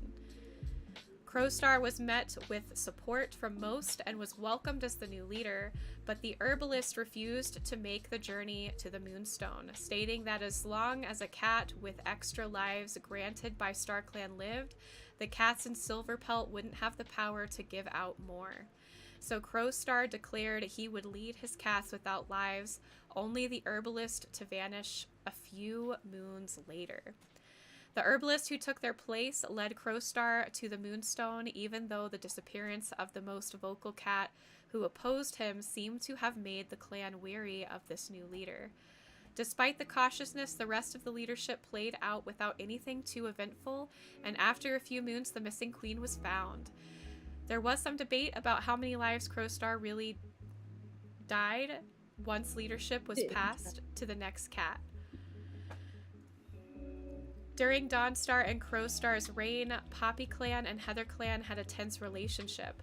The leader of Heatherclan at the time allowed their cats to take herbs from Poppyclan's fields, even in the middle of Leaf Bear, when there were not extra to share. This has led to a lot of conflict between the two, with many battles fought and lives taken. But with Heatherclan's new leader Malostar rising into power, many cats in both clans were hopeful this could lead to peace between the two. Beetlestar and Malostar have been working towards making this hope a reality, though a lot of Poppyclan cats worry that Heatherclan warriors won't honor their leader's orders if they are told not to take from their territory. Despite this, the two leaders were able to put together a trading system for herbs so the medics of each clan can share what they are plentiful in and get more of what they are lacking. Some opposed this system, stating that sharing with Heatherclan would mean the rest of the clans would demand the same treatment, but so far the trades have all gone smoothly and has done well to maintain the peace. Woohoo! Hello, anybody who has come in here. I am sorry, I am not paying attention to chat as much today because I'm doing a lot of reading. But for anybody who's come in late, this is for the Warriors RP server that opened on Monday. We're going over lore, rules, how to create a character, etc. We're currently in Poppyclan's lore, but if you have any questions, Snow is in chat. Cat Dad and Breadcrumb and Western are all watching as well. Knight is here as well and can answer any of your questions. All right, I'm gonna take another drink and then we'll continue. Also, I wish to say something. Go for it, Cat Dad. I would like people to know that we are not allowing people to create tickets and then come back later. If you want to make a character, then you are required to have a Google Doc ready and prepared for when you open a ticket. We will be doing a 3 strikes system because people do not seem to want to read the guides that we put out. I'm willing to help, but nobody is asking. Therefore, I'm going to be assuming the worst, that you're just not interested in learning the rules. And if this is true, then this is not the right group for you. Please find somewhere else to be. Yes. Y'all are welcome to join the Discord. Please work on your application before opening a ticket to submit a character. If you do not post a character in the first 5 minutes that the ticket is opened, I am closing the ticket. Or my moderators are closing the ticket. Why am I saying mine? This is not mine. This is ours together. But like I said, a moderator will close the ticket if you have not posted a submission after 5 minutes. That's just to keep Also, it if you... organized. Go ahead. Sorry. No, go ahead. If for whatever reason you try to skirt around the rules 3 different times and, like, you know, submit just a basic sentence or something 3 different times, then you will not be allowed to make a character after your 3rd strike. We are implementing a 3-strike rule because people don't seem to want to listen. So, thank those people when we come down on you. This server is essentially my baby, and I will take no disrespect. Absolutely, Luna. You can join the Discord. Just work on your app before you open the character submission ticket. What's happening right now is we have people that are opening tickets, but then they're not posting an application, so we have nothing to look at. And the ticket, like, I can show you guys briefly. So if we go here, tickets make their own channel. So if you're opening a ticket and it's just sitting there, it is creating a long list of stuff, and if we don't have anything to look at, it's a waste of space. And we have to sort through tickets multiple times to double check applications that are posted. So if we've got 10 tickets that have nothing in it and we're having to work through those tickets to get to people who have actually posted an app, it can get really frustrating. But once you have an application ready, you're welcome to post it, and then we'll go over it, and if there's anything that needs fixing, we'll take care of you. But yeah, if we've got like 10 tickets in here with nothing in it, it's frustrating for us. So don't open a ticket if you don't have an application, y'all. And don't worry, like slots are still open. Don't panic. Definitely don't panic. Don't feel like, oh, if I don't open a ticket, I'm not gonna have a slot. Don't panic. Don't do that. It's gonna be fine. There's plenty of slots left. Don't worry. Okay. Back to Poppyclan. Alright. Folklore. Just like any clan, Poppyclan's leaders have plenty of stories to tell. Here are just a few of the most popular ones. The Poppy's Garden. Moons ago, when one of the oldest Poppyclan healers, Morning Breeze, still walked the earth, the importance of the poppies was not yet known. The new clan having just settled in the area, as moons passed and the oldest of the clans moved on to the next plane, the healer noticed the quietness of the stars. Venturing into the then empty fields, she prayed, falling asleep as she waited for an answer, waking up to find a small sprout in front of her. Believing the plant was placed there by Starclan, she visited it every night, watering and speaking to it for moons despite the stars' continued silence. One fateful night, Morning Breeze noticed the stars seemed to shine brighter in the sky. Thrilled, she rushed over to her little sprout, only to find it had bloomed into a red poppy. Its scent pulled her closer to her ancestors. By order of the healer, all the warriors were sent out to plant more seeds, the stars growing brighter with each one that bloomed. Morning Breeze's connection to Starclan was restored. Some cats believed that when Morning Breeze passed, she didn't climb up the snow into Starclan, but instead stayed on the ground watching over the field, stirring the wind through the flowers as she moves. Then there is the Lost Warrior. Back in the days when a Tom named Mouseheart was amongst the clan, the Poppyclan warrior with wandering eyes fell in love with a Heatherclan she-cat. The Tom helped her and the clan's medicine cat sneak poppies from the fields to help the other clan. As the year progressed, winter came, burying the flowers below the snow and leaving the clan with not enough to share. But Mouseheart continued to sneak out more of the seeds. His mate had given birth to a kit, but they were small and sickly, needing the herb to manage their pain, and the father was unwilling to leave his kin to suffer. But the clan began to notice how fast they were losing flowers and how dim the stars were becoming. So Mouseheart was caught and forced to stay in camp to be sure he couldn't take any more from his clan. But Heatherclan would not go without the plant they needed so dearly. A war soon broke out between the clans. Poppyclan fought hard and won the battle, but not before lives, included mouse hearts, were lost. Heatherclan cats grabbed mouthfuls of the flowers before they fled. The clan had lost so many flowers that one of their dead would not fit under the remained, and it was decided that Mouseheart would be the one that wouldn't be under the plants. Ouch. Mouseheart's spirit was never seen after that. Many debate if he never showed his face out of shame or if his spirit never left the ground. Wow. And then there is the last home. Before the cats of Poppyclan settled into the camp they live now, they slept with the poppies in a small crater always open to the stars above, as that was where their ancestors had guided them to. Generations passed, but the clan size shrunk without protection from the elements, predators, and other clans. But the cats persisted, trusting in their ancestors when they said they would be no better place to settle, until the day came where a pair of badgers found the camp. The small holes the cats had made in the earth made a perfect starting point for the badgers to dig out their tunnels, and so they fought to make it theirs. A great battle ensued, many lives were lost, and Poppyclan came out on top, but a seed of doubt spread into the cats' hearts.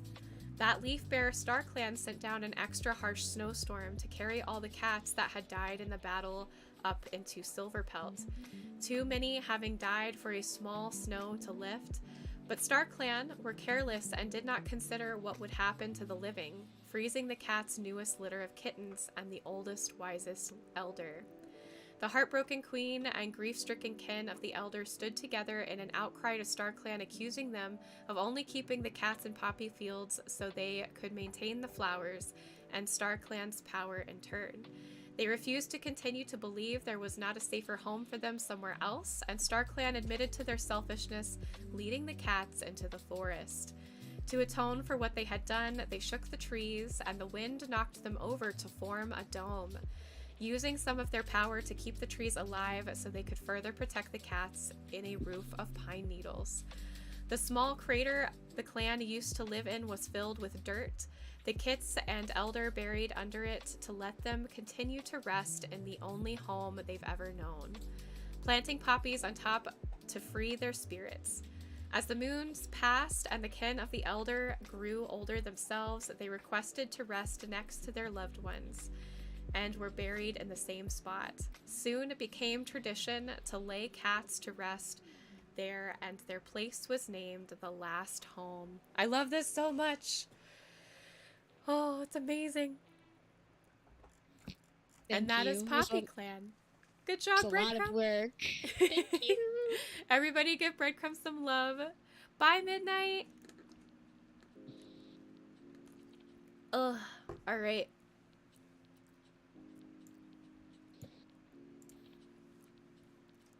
And we will go down and now take a look at the Poppyclan allegiance. Let me just find it. Boop. So the way Breadcrumb actually has this organized is you can see it on the main page. You do have a Google Doc though as well. Yeah, the Google Doc might be better to look at if you're having trouble reading just from Discord. Let's see.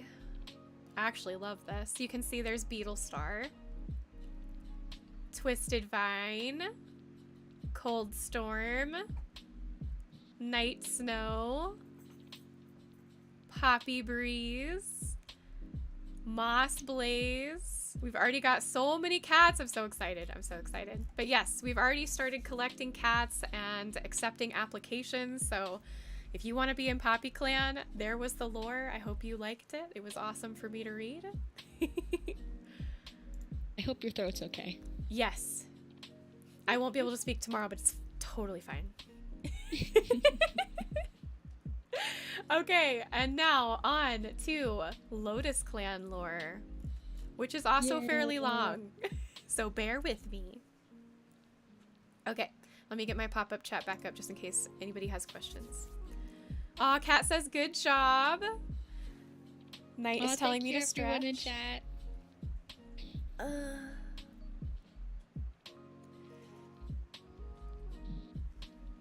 Oh, yay! Somebody, oh, Griffin, please make a kitty pet. I'm not quite done with Whisper's application, but I would love to have a kitty pet to roleplay with. There is actually also kitty pet in Loner Lore, so stick around for that. Yes, yes. That will come next. Alright. Lotusclan. Lotusclan is located on the far side of the forest besides the Two-Leg Place. The clan is based in a bayou swamp-like region. Territory. The water here in the swamp varies from green and murky to a soft, cool turquoise shade. In some places, it is shallow enough to wade through, and in others, the water can be up to 2 stories deep. Flowers are common on the surface of the water and also the trees. This is a saltwater swamp that lights up during the night with bioluminescence. Lotusclan cat characteristics. The clan is known to have fur that does not absorb water, and thus the reason why some cats have longer fur than others. They are also known for collecting things to weave into their fur like plants, fungi, flowers, and small shells or rocks.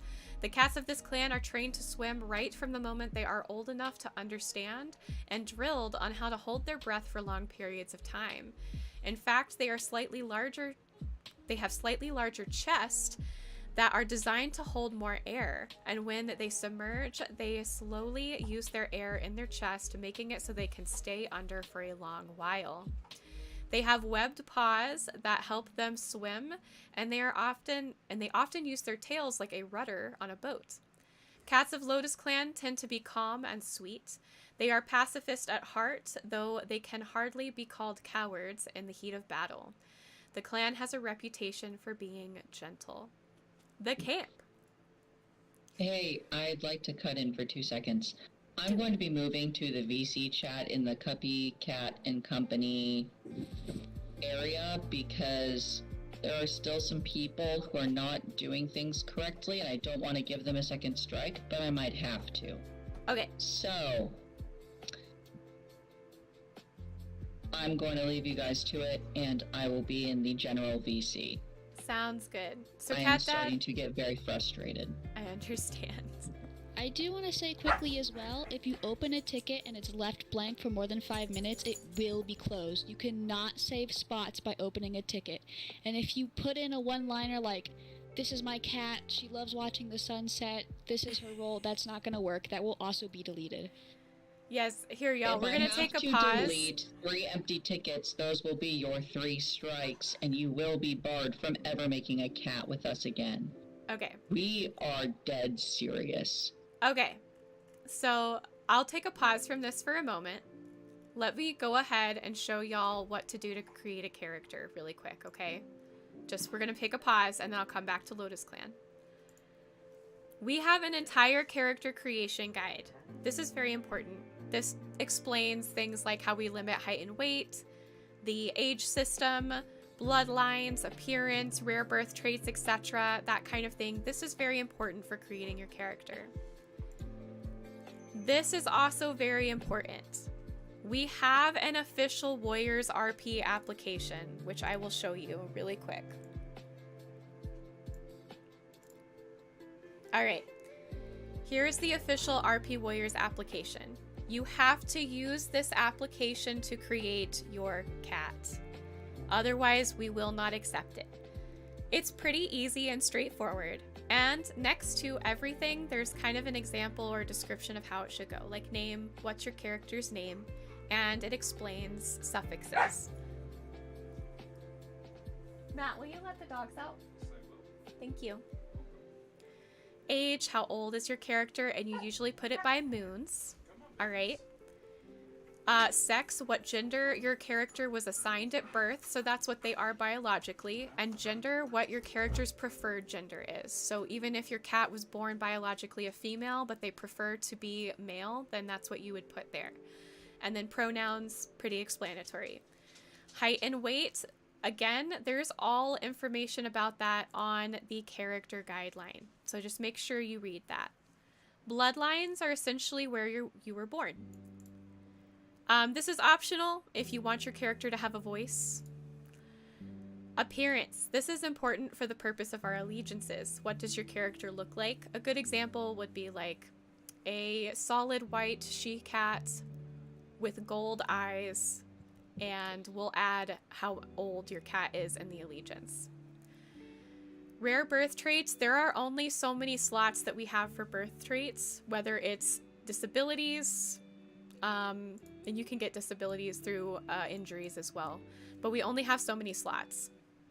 A voice, how does that work? It's really just for a description purpose. So like on mine, Passion Flower sounds like me in storytelling mode. So if you want to imagine a cat speaking and what they sound like, it's for that purpose. I got a narwhal, a kiwi, and an anteater. All right.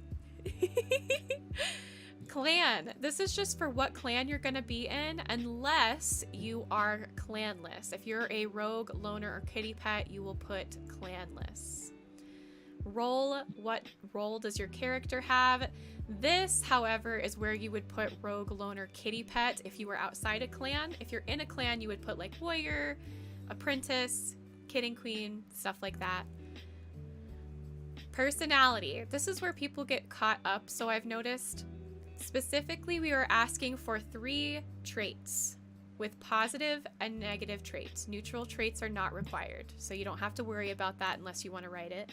We ask for 3 with a small description of what that trait means for your character. History, pre-group history. This is very important. Right here, specifically. Pre-group history describes your character and what has happened before you started the roleplay. It is a 200-word minimum requirement. It has to be 200 words long. It has to be. Unless you are applying for a kit, but like I said, kits are closed right now. We are going to put in that kits have a minimum of 100, because if you're a kit, you're not going to have much that's happened in your life, obviously. But like I said, kits are closed right now. We only made one exception. It can also be longer than 200 words if you want. Feel free to write a novel. We'll read it. Family, while this is not required, you can put it in. However, what is required is for you to make sure you put next to their name whether you will be role-playing them, whether somebody else is role-playing them, or if they are an NPC, which is a non-playing character.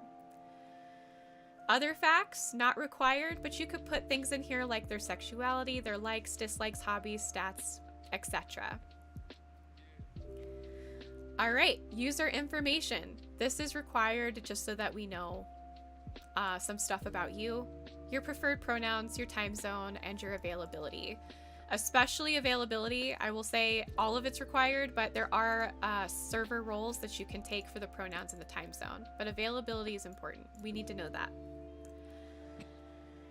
And then, kid and queens are not open to apply for right now, but when they are, you will be able to use this part, and you will be required to fill out this part if you want to have a kid and queen. Apprentices are technically closed as well, at least until we can get more warriors. You're welcome to apply. We may hang on to it, but if we don't have enough warriors, we may have to deny your application. Don't be upset if we do have to deny an apprentice application. It's probably not that it is a bad application. It might just be that we're waiting on a warrior. All right. Could I add something really fast? Go for it. So, if you have a pre-existing cat already, those additional, things for kid and queens and apprentices can be submitted later. Like if you have a kit and you want them to become an apprentice, you will need to open a ticket for whatever clan your cat is in, and you'll need to copy and paste. Just if you already have a pre-existing kit, it just needs to be the apprentice application. Same thing if you have a pre-existing warrior that you want to have become a queen. If they're already pre-existing, just the kid and queen application needs to be filled out. And again, you'll open the ticket in the clan your cat is already in and let us know which cat that is, and then we'll get them all set up. Also, would you mind showing them how to use the word counter rule or counter tool? Yes, so I will. They know how to do that? To add on to what Breadcrumb said, so for example, Passion Flower is not a kid and queen at this time, but after a story arc occurs, she will be a kid and queen. So what Breadcrumb is saying is that even though Passion Flower is already in it, All I have to submit is that part, nothing else. I don't have to do anything before that because it's already there. And obviously apprentice, it doesn't matter. So I just have to enter that part. That's what Breadcrumb is saying. And for word counts, we'll go ahead. Let me open up.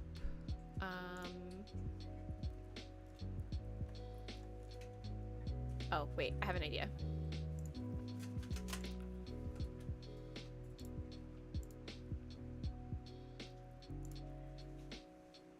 Okay, so here is Passion Flower's application for an example. So as you can see, I have filled out everything for hers. She's been officially approved by other moderators and everything. Name, Passion Flower, age 48 moons, assigned female at birth, her preferred gender is female, her pronouns she, her. Height and weight, I made sure they were accurate to what is in the character creation guide. If you need to reference the character creation guide, it is literally like right above the character submission. Bloodlines, Passion Flower was born in Heatherclan camps, nursery to Clover Whisker. Voice, myself. Appearance, Passion Flower is a light peach pelted she-cat with a maroon cape and pale green eyes. She does have a rare birth trait and a slight disability, although she doesn't take up a disability slot, but she does take up the rare birth trait slot. Clan, Heatherclan, role, healer, she's the head healer. Personality, this is what this should look like. I really wanted to show y'all this, and then we'll go into the word counter. Altruistic. So I put the trait, and then I put the description of what that trait means to her. Passion Flower has always been one to put others before herself. However, to balance this trait, she often takes walks alone to de-stress. Calm. After many moons of careful training and experience, Passion Flower has learned to stay calm in serious situations. After all, a panicked healer is only worse for the patient. Loving. Passion Flower doesn't really hate anything, always trying to look for the good in even the most troubled beings. I didn't put any neutral traits because I was lazy, but that's not required. But you can see here too, envious, insecure, and lonesome, they all have descriptions on what those traits mean to her. That's what we're asking for. I think that confused a lot of people, but that's what we're looking for when we ask for traits. Here is the pre-group history. When you want to check the pre-group history length, all you have to do is highlight it, go to Tools, Word Count, and it tells me that there are 229 words that I have highlighted right now. That's all you got to do in Google Docs. Family, here I put Mother Clover Whisker. She's deceased in Starclan. She's an NPC, so nobody's actually playing her. However, she is a Starclan cat, essentially, so we might put her in from time to time, but she's not really going to be played.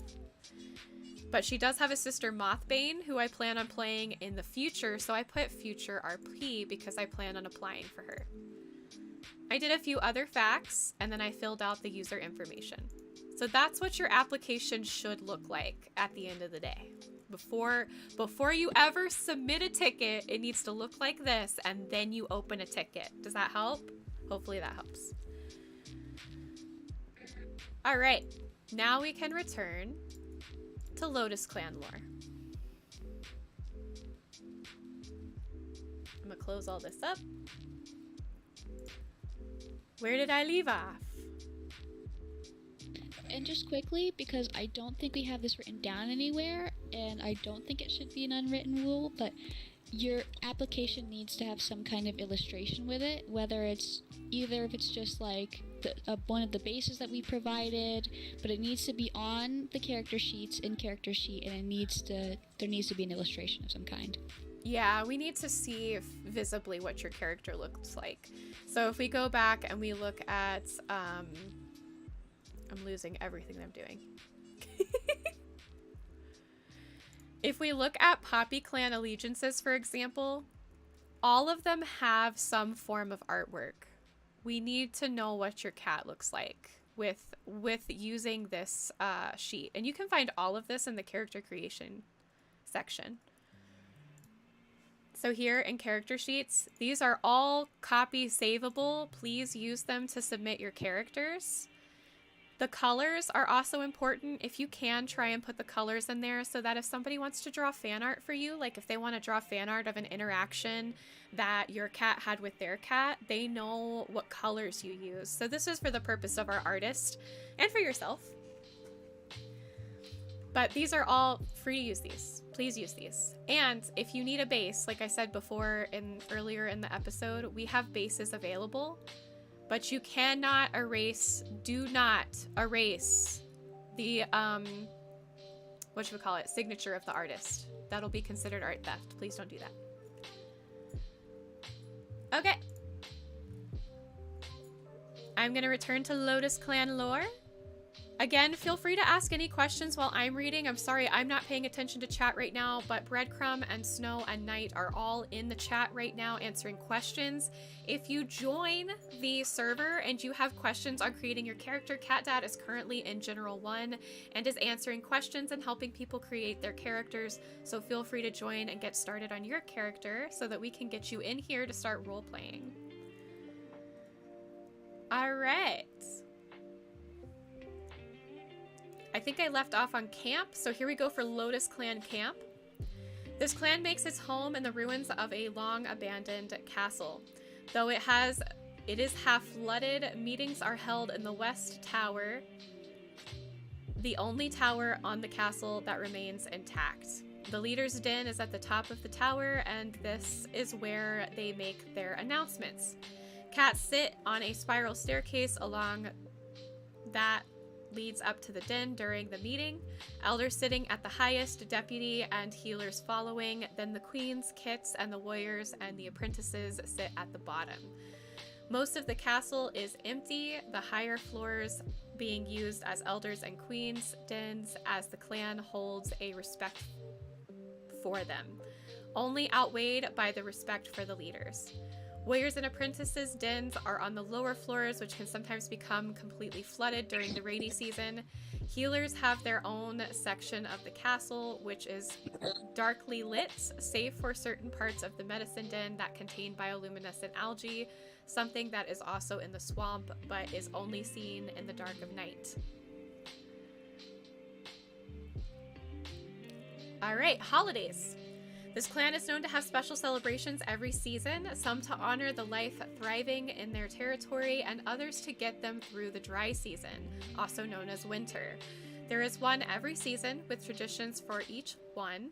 In Leaf Fall, the cats prepare for the dry season, hunting more and preserving the food for the winter when prey is scarce. Tales of times long past are exchanged and fallen leaves are strung up along the castle. There are dances held and special foods made for the kits, such as honey-covered frogs and lizards. Healers spend their time during this event communing with one another, whilst the lead healer talks to Starclan to prepare for the dry season. This lasts about a week in real time to give you plenty of time to RP. In Leaf Bear, when the waters start to dry and the first animals are started going into hibernation, the festival is kicked off. Mostly to take the weight off of cats' shoulders, so that the fear of the dry season doesn't have cats down in the dumps.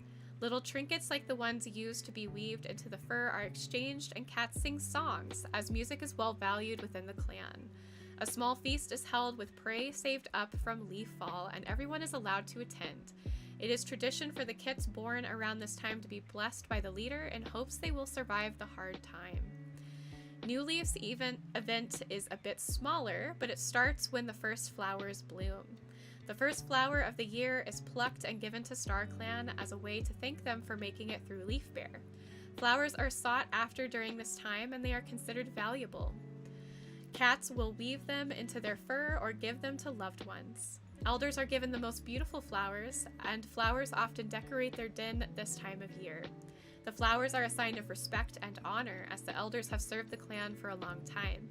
In Greenleaf, the clan honors the dead, aka Starclan, and the things that are still living in this world. Gifts are left at the burial sites of their loved ones, and the families will often give speeches about their lost loved ones. During this time, cats will weave trinkets that remind them of their long gone into their fur, and will hold a ceremony that includes singing and dancing as a way to honor the ongoing life the water gives to them all. Clan relations. Lotusclan is known for being peaceful and generally accepting of other clans. Relations between them and the other clans are good. Bye, Snow! Alright, Snow is leaving, but Breadcrumb is still in chat, and so is Knight if you need any help in the chat, y'all. Alright, death and burial. When a cat is discovered to no longer be with the living, they are moved as quickly as possible to the water, where all cats are buried on the banks of the swamp, where the water is soft and gentle. Water is sacred, so it plays a key part in burial. If the cat is wounded or sick, they are washed in the swamp's water, and then a hole will be dug. Once that is done, they place the cat inside and pray to Starclan that Starclan may find their souls through the water, that it may guide them into the afterlife. Then the hole is covered and comforts exchanged. Cats may stay at the site as long as they need to grieve. Birth and sickness. Lotusclan often has a group of healers. Due to the humid airs of the swamp causing more sickness, thus the demand for healers is high. Because the clan believes the water to be cleansing and sacred, medicine tends to be centered around it. With most of the medicine den being half submerged in water, they use it to cleanse wounds and mix it into herb mixtures to make them stronger. Water births are highly desirable within the clan because they say that your kits will be blessed by the water when they come into the world. Out of the group of healers, there is the lead healer who communes with Starclan directly, whereas the other healers are more focused on medicine and will almost never have visions of Starclan. Starclan beliefs. The clan believes that Starclan breathes through the water and it is therefore sacred. They also believe that their dead must follow the water to Starclan. It's easier for them to connect to the dead when near or in the water. This is why the medicine den is half submerged. Common prey and food. Many animals live in the swamp, but common prey include frogs, fish, water-dependent birds, beavers, various small reptiles, and sometimes eggs of crocodiles that make their home in the salt water. General traditions and beliefs. Music is highly valued in the clan, and lots of the cats love music, so it is very rare you'll find the castle quiet.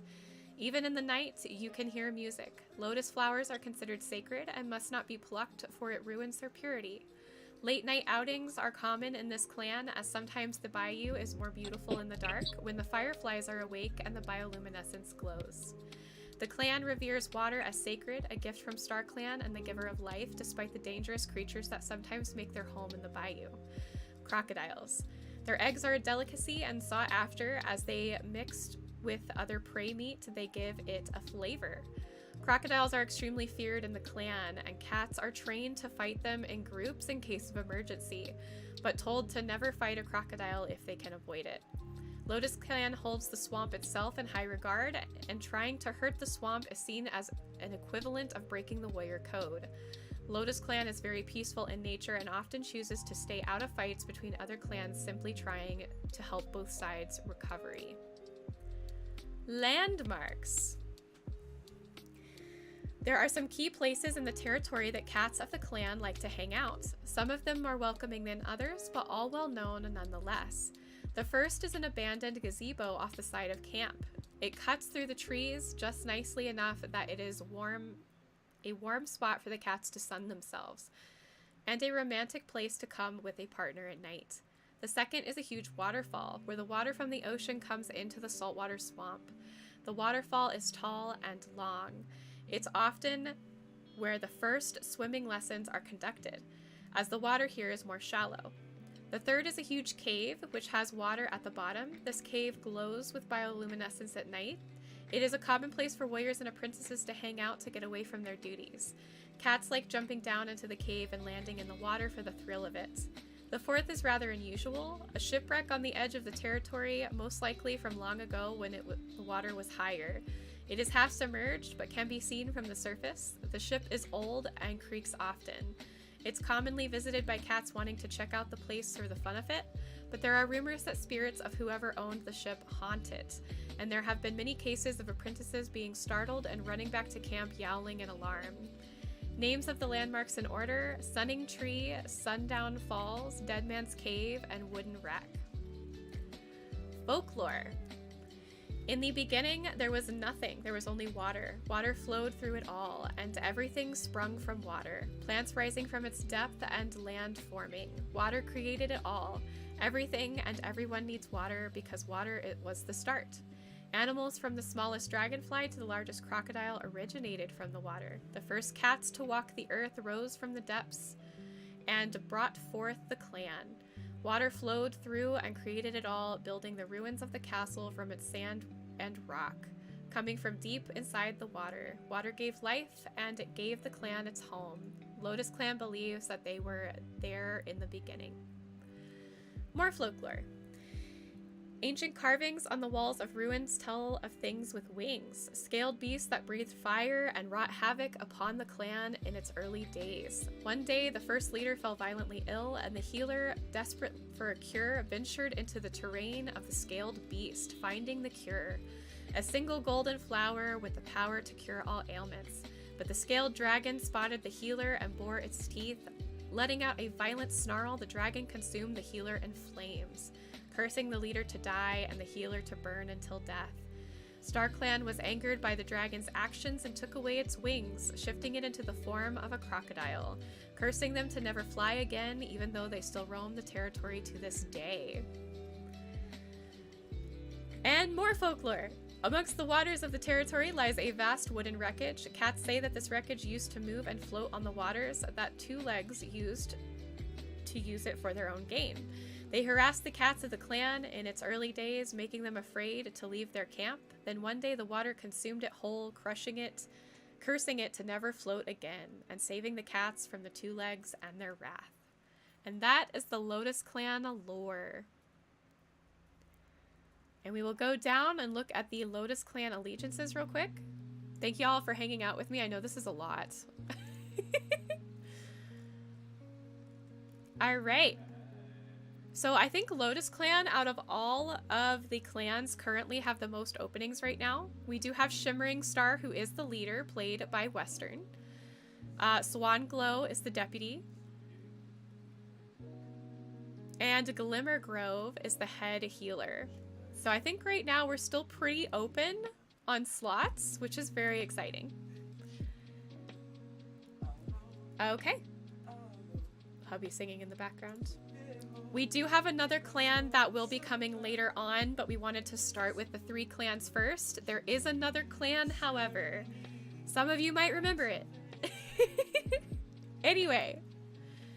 Loner and Rogue lore. This is written by Magix.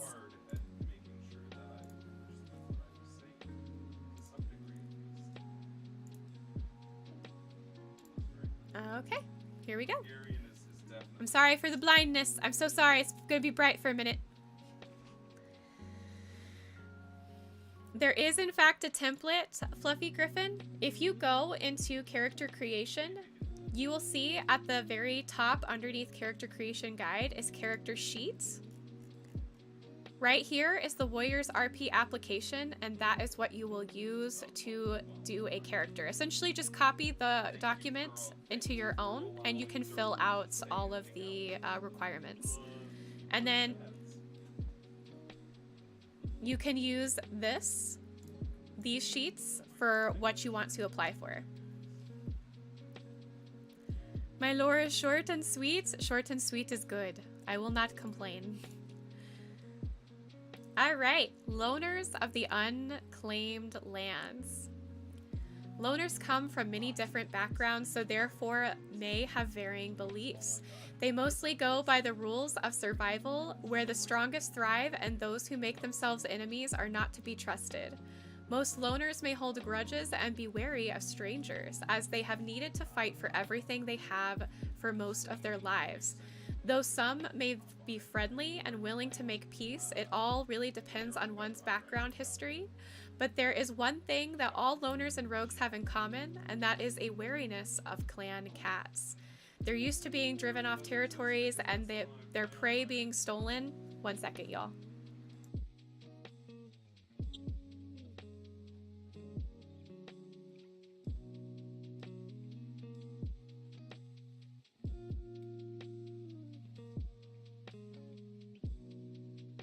Ooh, hubby in trouble. Okay, I'm back. Sorry. Yep, he was being loud. I was just like, could you close your door, please? Anyways, okay, where was I? Okay. They're used to being driven off of territories and their prey being stolen if they are uncomfortable enough to be caught hunting there. Being wild and free, they are resistant to the idea of clan life. The idea of a loner or rogue in these lands is difficult, with much wildlife a huge threat to their lives, especially without the protection and security of a clan. Coyotes, cougars, crocodiles, foxes, and dogs from the horrifying dog yard in the two-legged territory. There's always danger lurking in the unclaimed lands. But do not fear, if you find yourself injured and alone in the wilds, there is a witch. There is a witch who always seems to be around at just the right time. She will find you and heal you, but for a price. Many of the loners have seen her crooked form wandering the wilds, and many who find themselves in sticky situations have had interactions with her. Dead cats? Well, because of Pan, they find a final resting place, so the loners do not have to fret if they manage to pass on without any family to put them into the ground. Pan is a healer, but she dabbles mostly with toxins and the darker side of effects of herbs. She can create substances like paralyze, put cats to sleep, cause hallucinations, and even erase recent memories. Taboo amongst the clan's healers and unknown to most. One must wonder, what could be the use of such things, just another ingredient to make the crooked feline seem all the more intimidating despite her frail and lanky form. Alright. The unclaimed territory. There is the Bracken Warren, a large meadow containing a healthy colony of wild rabbits. They come out to graze early morning and dusk. It is surrounded by a flimsy wooden fence that is broken in many areas. This area is abundant in prey for cats, but it also holds many dangers. Along with foxes and hawks, who also come to take advantage of the abundant prey, the main threat that stalks this meadow is the two-leg and his dogs. They live in a sloped den and come to hunt rabbits, the two-leg wielding a loud boomstick, and the dogs ready to chase down anything that moves. It is this reason that the clan cats have not come to claim the land, but the old two legs seem to be growing slower and slower each day. Perhaps maybe one day he and his dogs will cease to stalk the meadow, leaving the opportunity open and free for the clans to contest the area. There's also Shard Place, a large barren area that rests just off the side of the Thunder Path. While the Thunder Path isn't particularly busy, glass has accumulated there from decades of young two-legs tossing their glass bottles out of their windows, as well as some other junk. The ground is littered with sharp glass that almost covers it entirely, though despite the pain, some desperately hungry cats may take the risk of walking on the jagged grounds to rummage through the trash and search for scraps. This area rests in the middle of the shaded forest. And then there's the shaded forest, a small patch of wilderness that houses large trees that leave the ground in almost complete darkness within their leaves. The bulk of the loner rogue population hunt here, unwilling to risk a trip into Bracken Warren or the Shard Place. Prey here consists of mice, squirrels, and other small rodents that hide beneath the leaf-covered ground. Within this forest is the Shard Place and the Bracken Warren to the north. Odd One's Graveyard, a patch of land where Pan usually buries any bodies she finds needing a final resting place in the unclaimed lands. And then the Ruins, the depressing and dead form of a long past ancient building now reduced to a pile of rubble with only a few pillars still standing. It isn't very large and seemed to have been circular in shape. It is just off the site of the swampland where there isn't water. The soil is very damp and often muddy. Vines grow on the debris, and it almost looks as if the earth is trying to swallow the building up. It is also abundant in snakes and spiders, leaving most cats wary whenever they pay a visit. And that is the unclaimed lands. I think Magix did such a great job with that. Whew. All right. And then we will get into the kitty pets. Y'all still with me? I know this is a lot. I'm still here. Yay! All right. I'm also still here. Yay! I'm just taking several deep breaths. There's so many people in here that aren't listening. It happens. It's gonna happen. We'll just have to be patient.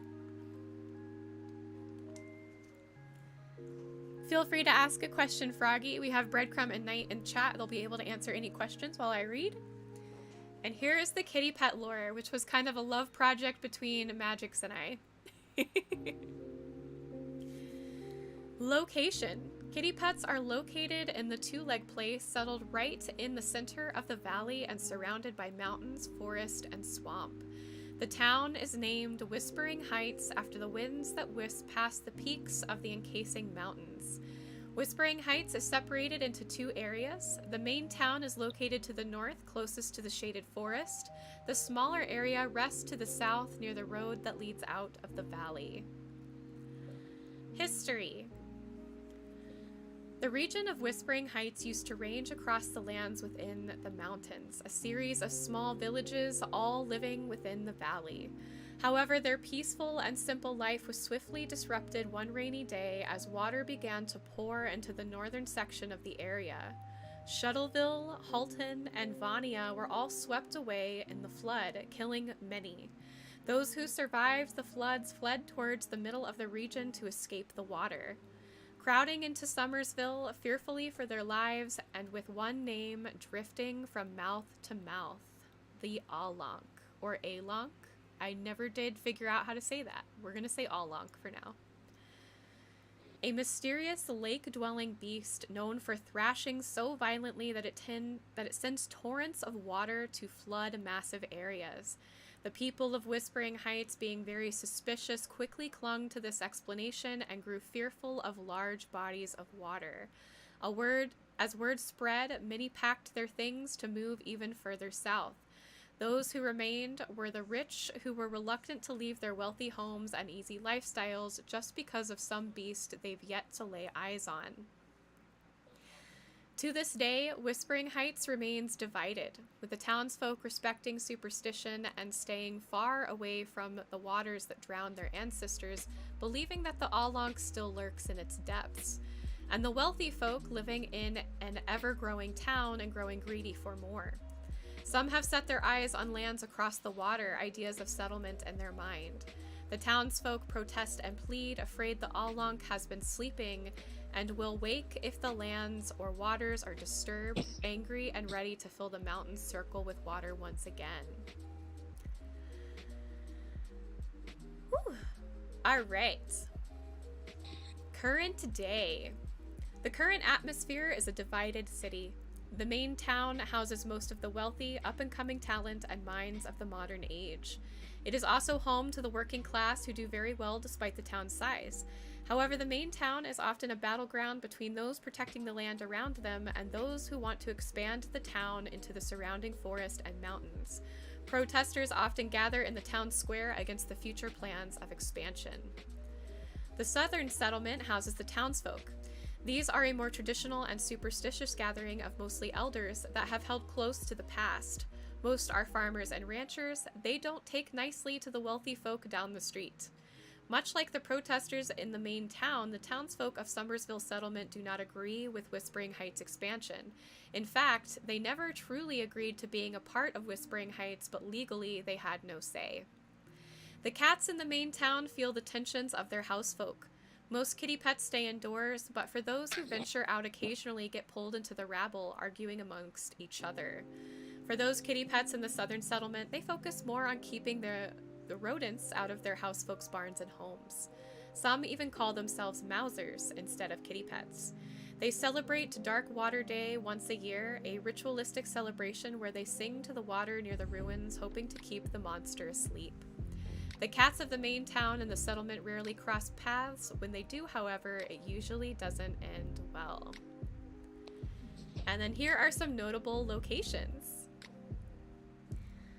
Hello, im wild YouTuber. Sorry, I'm reading right now, so I'm not paying attention to chat as much, but I do have some moderators in chat that are willing to answer questions.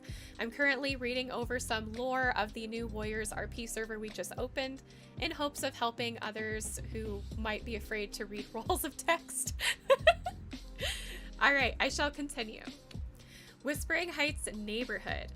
There is only one neighborhood in Whispering Heights. The houses line each side of one street, stretching all the way to the mayor's house that touches the back of the shaded forest. The houses closest to the main town are smaller and older, housing mostly the working folk. As you travel, the houses grow larger, newer, and more luxurious. Kitty pets live all along this road, living a life of comfort and glamour. However, they are fewer and fewer. Many housefolk have lost their kitty pets to the woods. They claim predators have gotten them, however, no one is sure, not even the kitty pets. Because of this, many kitty pets live in fear of the outdoors, however, some are brave enough to roam the streets in search of friendly pets and treats. There is Pretty Possum Shelter and Hospital. Located in the main town, Pretty Possum Shelter and Hospital is the only veterinary hospital in town, as well as the only shelter. It isn't often for a dog to be found in the shelter, however, cats find their way here from time to time. After all, they do specialize in a very efficient TNR program. Then there is Summersville, a small settlement and community in the southernmost part of the valley. The houses here make a semicircle around the main farmland and the barn. Cats here are usually working cats for their housefolk, taking their duties very seriously, even to go as far as protecting the farm from clan cats, rogues, and loners. However, they mostly hunt mites and rats that disturb the houses, shed, and barns. They too hold onto old superstitions, similarly to their housefolk, revering the Along as an ancestral mercat that was once angered by the housefolk's greed. And then there is the barn. The barn is located in the centermost point of Somerville settlement. The housefolk have their meetings there once a week. During this time, the cats too will gather for their meetings. This is usually only for updates on any changes around the settlement, like an uprising in mice, predators spotted near the border, and or encounters with outsiders. There is no one leader amongst the settlement cats, as they believe in equality amongst their peers. And as you can see, here is Whispering Heights and Somerville Shadow. River Shadow, Rain Spirit, take our woes away. River Shadow, Rain Spirit, guide the river today. River Shadow, scale shiny and black, water demon, half beast, half cat. River Shadow, down in your watery home, slumber peacefully, do not wake, do not roam. That is the song the cats sing to keep the Along at bay. So that is the kitty pet lore. I hope you liked it, Griffin. I hope you liked it. Is that all the lore? Did we do it? I think we did it. We did it! Now I need to go back through and see which one was the longest. I think Curious. yours was. I'm pretty sure. I loved it. Oh, I'm so glad you loved it. Yes. Okay, one last time we're gonna go into, let's see. I want to see if I missed anything in Welcome. I did not. We went through all the lore. All right. I can't remember. Did What? you show them how to use the word counting tool? Forgive me if you've already done this. The word counting tool? Yes, I did. I can show again, Okay. though. Okay. And then, if you're looking into the Discord, if you have any questions regarding needing some help, don't go here for character help, typically, although I think we have been using this for some character help. Don't we have a work in progress thing? Or is this also for character help? Just kidding. Come here for character help. It's fine. Let's see. I think we have whip and design help, but we had ask and suggest first, so there was people asking for design help in there when whip and design help didn't exist. Gotcha. Well, we also have whip design help. I think this is actually mostly for questions about the design of your cat. So if you do have questions like if a coat is acceptable or not, or if a breed is acceptable or not, you'll probably want to ask here. You can post pictures of your work in progress of your cat as well, and we would be happy to help you. I might be mistaken, but I believe that's also for work in progresses with docs. I'm not entirely sure though. Yeah. We kind of went overboard with it, but it's fine. It's fine. We just want people to have help. That's the big thing. We just want to help you. We just want to help. Okay. Here is the creation guide. So I'm going to read this briefly just to help y'all out. With naming your character, obviously for many of you, you know, veteran warriors, lovers, this should be pretty explanatory with naming. Star is reserved for leaders. Kit is for kitten. Paw is for apprentice. Kitty pets don't really have clan names. They take the name given to them by their two legs. However, I guess if you had a kitty pet that was formerly a clan cat, they might hold on to their clan name if they were taken without wanting to. But please, I ask that you do not use names like Street Sign or Knife Fight. Also, we've apparently banned Garfield. I didn't know that we did that. Okay, and then for aging, obviously, age 1 through 5 moons is a kit. If you want to play a kit, which we do have closed right now, but eventually when we open. Ask and suggest can be used for lore questions. That is true, Knight. Thank you for stating that. 6 through 11 moons is an apprentice. And then 12 through 119 is a warrior, or queen, or healer. And then 120 plus is an elder. Height and weight. This is really important. We've had many applications that didn't follow this. We have cats that are set for the average. You cannot have a cat that is taller than 11 inches. That's a huge cat, y'all. Like, think about 11 inches. That's tall. We also set the maximum weight at 11 pounds and 15 pounds for kitty pets. Please note that if you have a particularly fat cat, it will be used against you. The more heavier you are, the harder it is for you to move. There has to be, like, you can't be big and strong and fast. There's always a yin to a yang, if that makes sense. Bloodlines. Clan cats' bloodlines are pretty simple, with mostly being from the clan they were born in or half-clan children. A few clan cats have kitty pet rogue loner parents, but that is up to the mother, both if she knows who the father is and if she's willing to tell. Kitty pets are usually born into their current homes to kitty pet parents. Sometimes one of the parents is a clan cat loner rogue. Again, this is up to the mother. Rogues and loners can have more varied bloodlines, being mostly from the streets. Appearance. While we are aware that warriors as a whole isn't a realistic setting, we'd like to keep appearance close to reality. We ask any unrealistic colors are dulled out, eyes are kept a normal shape and color, and glitter or dyed bangs are left out of a design. Alright, rare birth traits, deficiencies, and disabilities. Mutations and disability slots are rare and will be declined more often than not. Keep this in mind when submitting your character application. Here's the thing, y'all. I understand that it might seem fun to have a cat with a disability because it's quote-unquote special. But I tell you something from being married to somebody who is disabled 100% and cannot work. I'm very defensive of the whole disability thing, as do not use disability as a way of making yourself special. I will guarantee that most people who are disabled would do anything to feel quote-unquote normal. So please do not try and make every cat that you have a disabled cat. We have slots available for that, and those slots are rare and will be closed. So please, I don't want to see 5 applications of blind cats.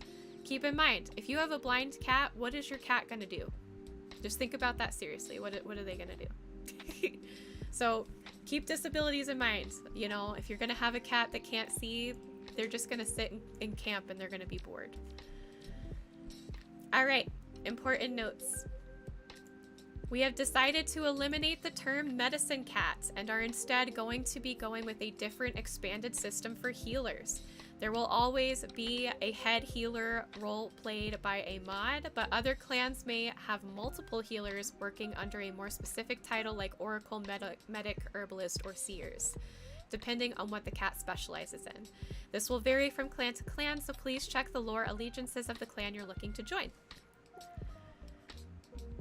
Alright, for submitting your character sheet, you may either draw your character art digitally or a transparent background is recommended. Add an image of your traditional art piece or use one of the bases provided in the server. Please refer to Rule 11 and Rules and Etiquette rules if you have any questions about what art you can and cannot use for this. Essentially, that's the art theft rule. Additionally, you are allowed to use bases from outside the server, but you must provide proof the base is free to use or that you have paid whatever the artist is asking you to give in exchange for the use of the base if it is paid to use. We have to essentially see a receipt. Commissioned art and OC makers are also permitted, but it should be mentioned that the art is not yours and the artist is credited or the OC maker is listed.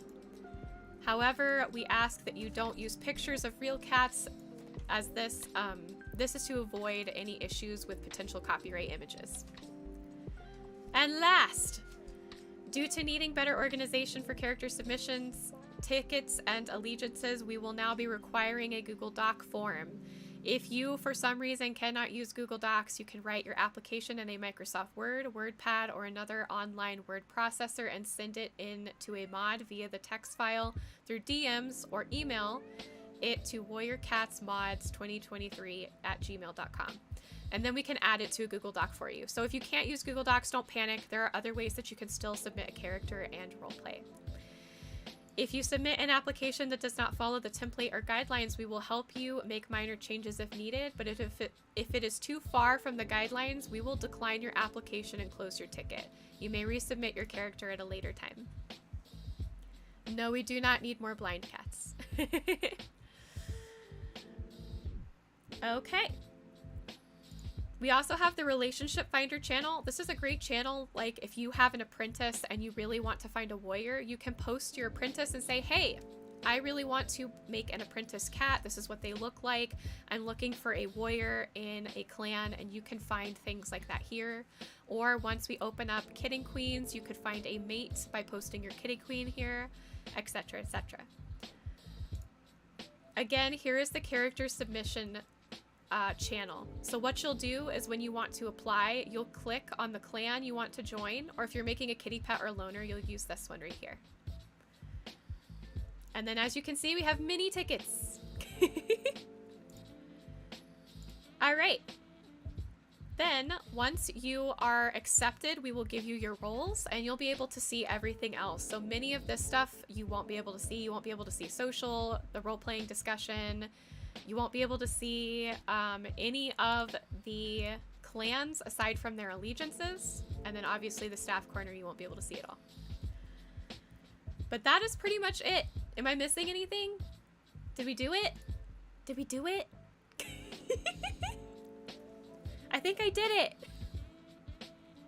Oh my gosh. So what do y'all think now that I don't have to read anymore? Anybody else who's here, who's stuck in with me, the 21 viewers that are here? How do y'all feel? Do you have any other questions? I should be able to answer them now that I'm not looking at the Discord. I've read so much that my brain has misfired. Now in stream and get some food, Cuppy. That's probably a good idea. I think you did join at the end, Ghostly. We were doing a stream on the new Warriors server that we have opened up. Obviously, you have to be at least 13 years of age to join, but please, I implore you, anybody who wants to join, we want to roleplay with you. Don't get me wrong, we want to. But we want to see effort. We want to see that you tried. We want to see that you read the rules, that you tried to pay attention, that you put love and thought and creativity into your character. That is so very, very important to us. If you do not take the time to read the rules and go through the process correctly, it will affect our ability to accept your character. We want to, don't get me wrong, like the mods are your friends. We want to be able to roleplay with you because we made this so we could roleplay too. We're all role players here. But we want quality role players, and that's why some of our rules are so strict. If you're ever confused on rules, if you're ever needing help, you're always welcome to go to help and open a ticket. We're there to help. Or even if you just ask and suggest, we are here to help. If you have any questions, if you're confused about anything, that's what we're here for. Please take advantage of the fact that we are here to help. Please don't just join, open a ticket, and say, my cat's name is this, and they want to join Heatherclan. We will deny that so fast. And we are using a strike system because, again, we just want this to be a quality roleplay, not just a group of one-liners that aren't really taking this seriously. Yes, and you can also go back and watch the VOD, just like Knight said. So if you joined late and you want to hear more about what I went through, just watch the stream. I feel like I've been streaming forever, but it's only been 2 hours and 30 minutes. I will take care of myself. Thank you guys for listening. Thanks for hanging in there. I know that was a lot. Thank you, mods, for being available to help in chat. I love you all. You're amazing. Okay, I think I will end here, and I will go get myself something to eat. I have to play Pathfinder in a half an hour. Let's go! Magix, you just being here with moral support was super helpful. Of course, like I said, please feel free to join in and ask questions. Just popped in at the last bit, but how fun. Yes, Ellie, please feel free to go back and watch the VOD. We're really excited about this Warriors RP, and we'd love to see more join. Oh my lord, go get food now. Okay, I'm going. I love you guys. I love you. I will talk to you later. I can't wait to see your role plays. It's gonna be awesome. Thank you, Breadcrumb. Thank you, Western. Thank you, Knight. Thank you, Snow. Thank you, Magix. Thank you, Cat Dad. Thank you all for being here. I love you. Bye. Bye.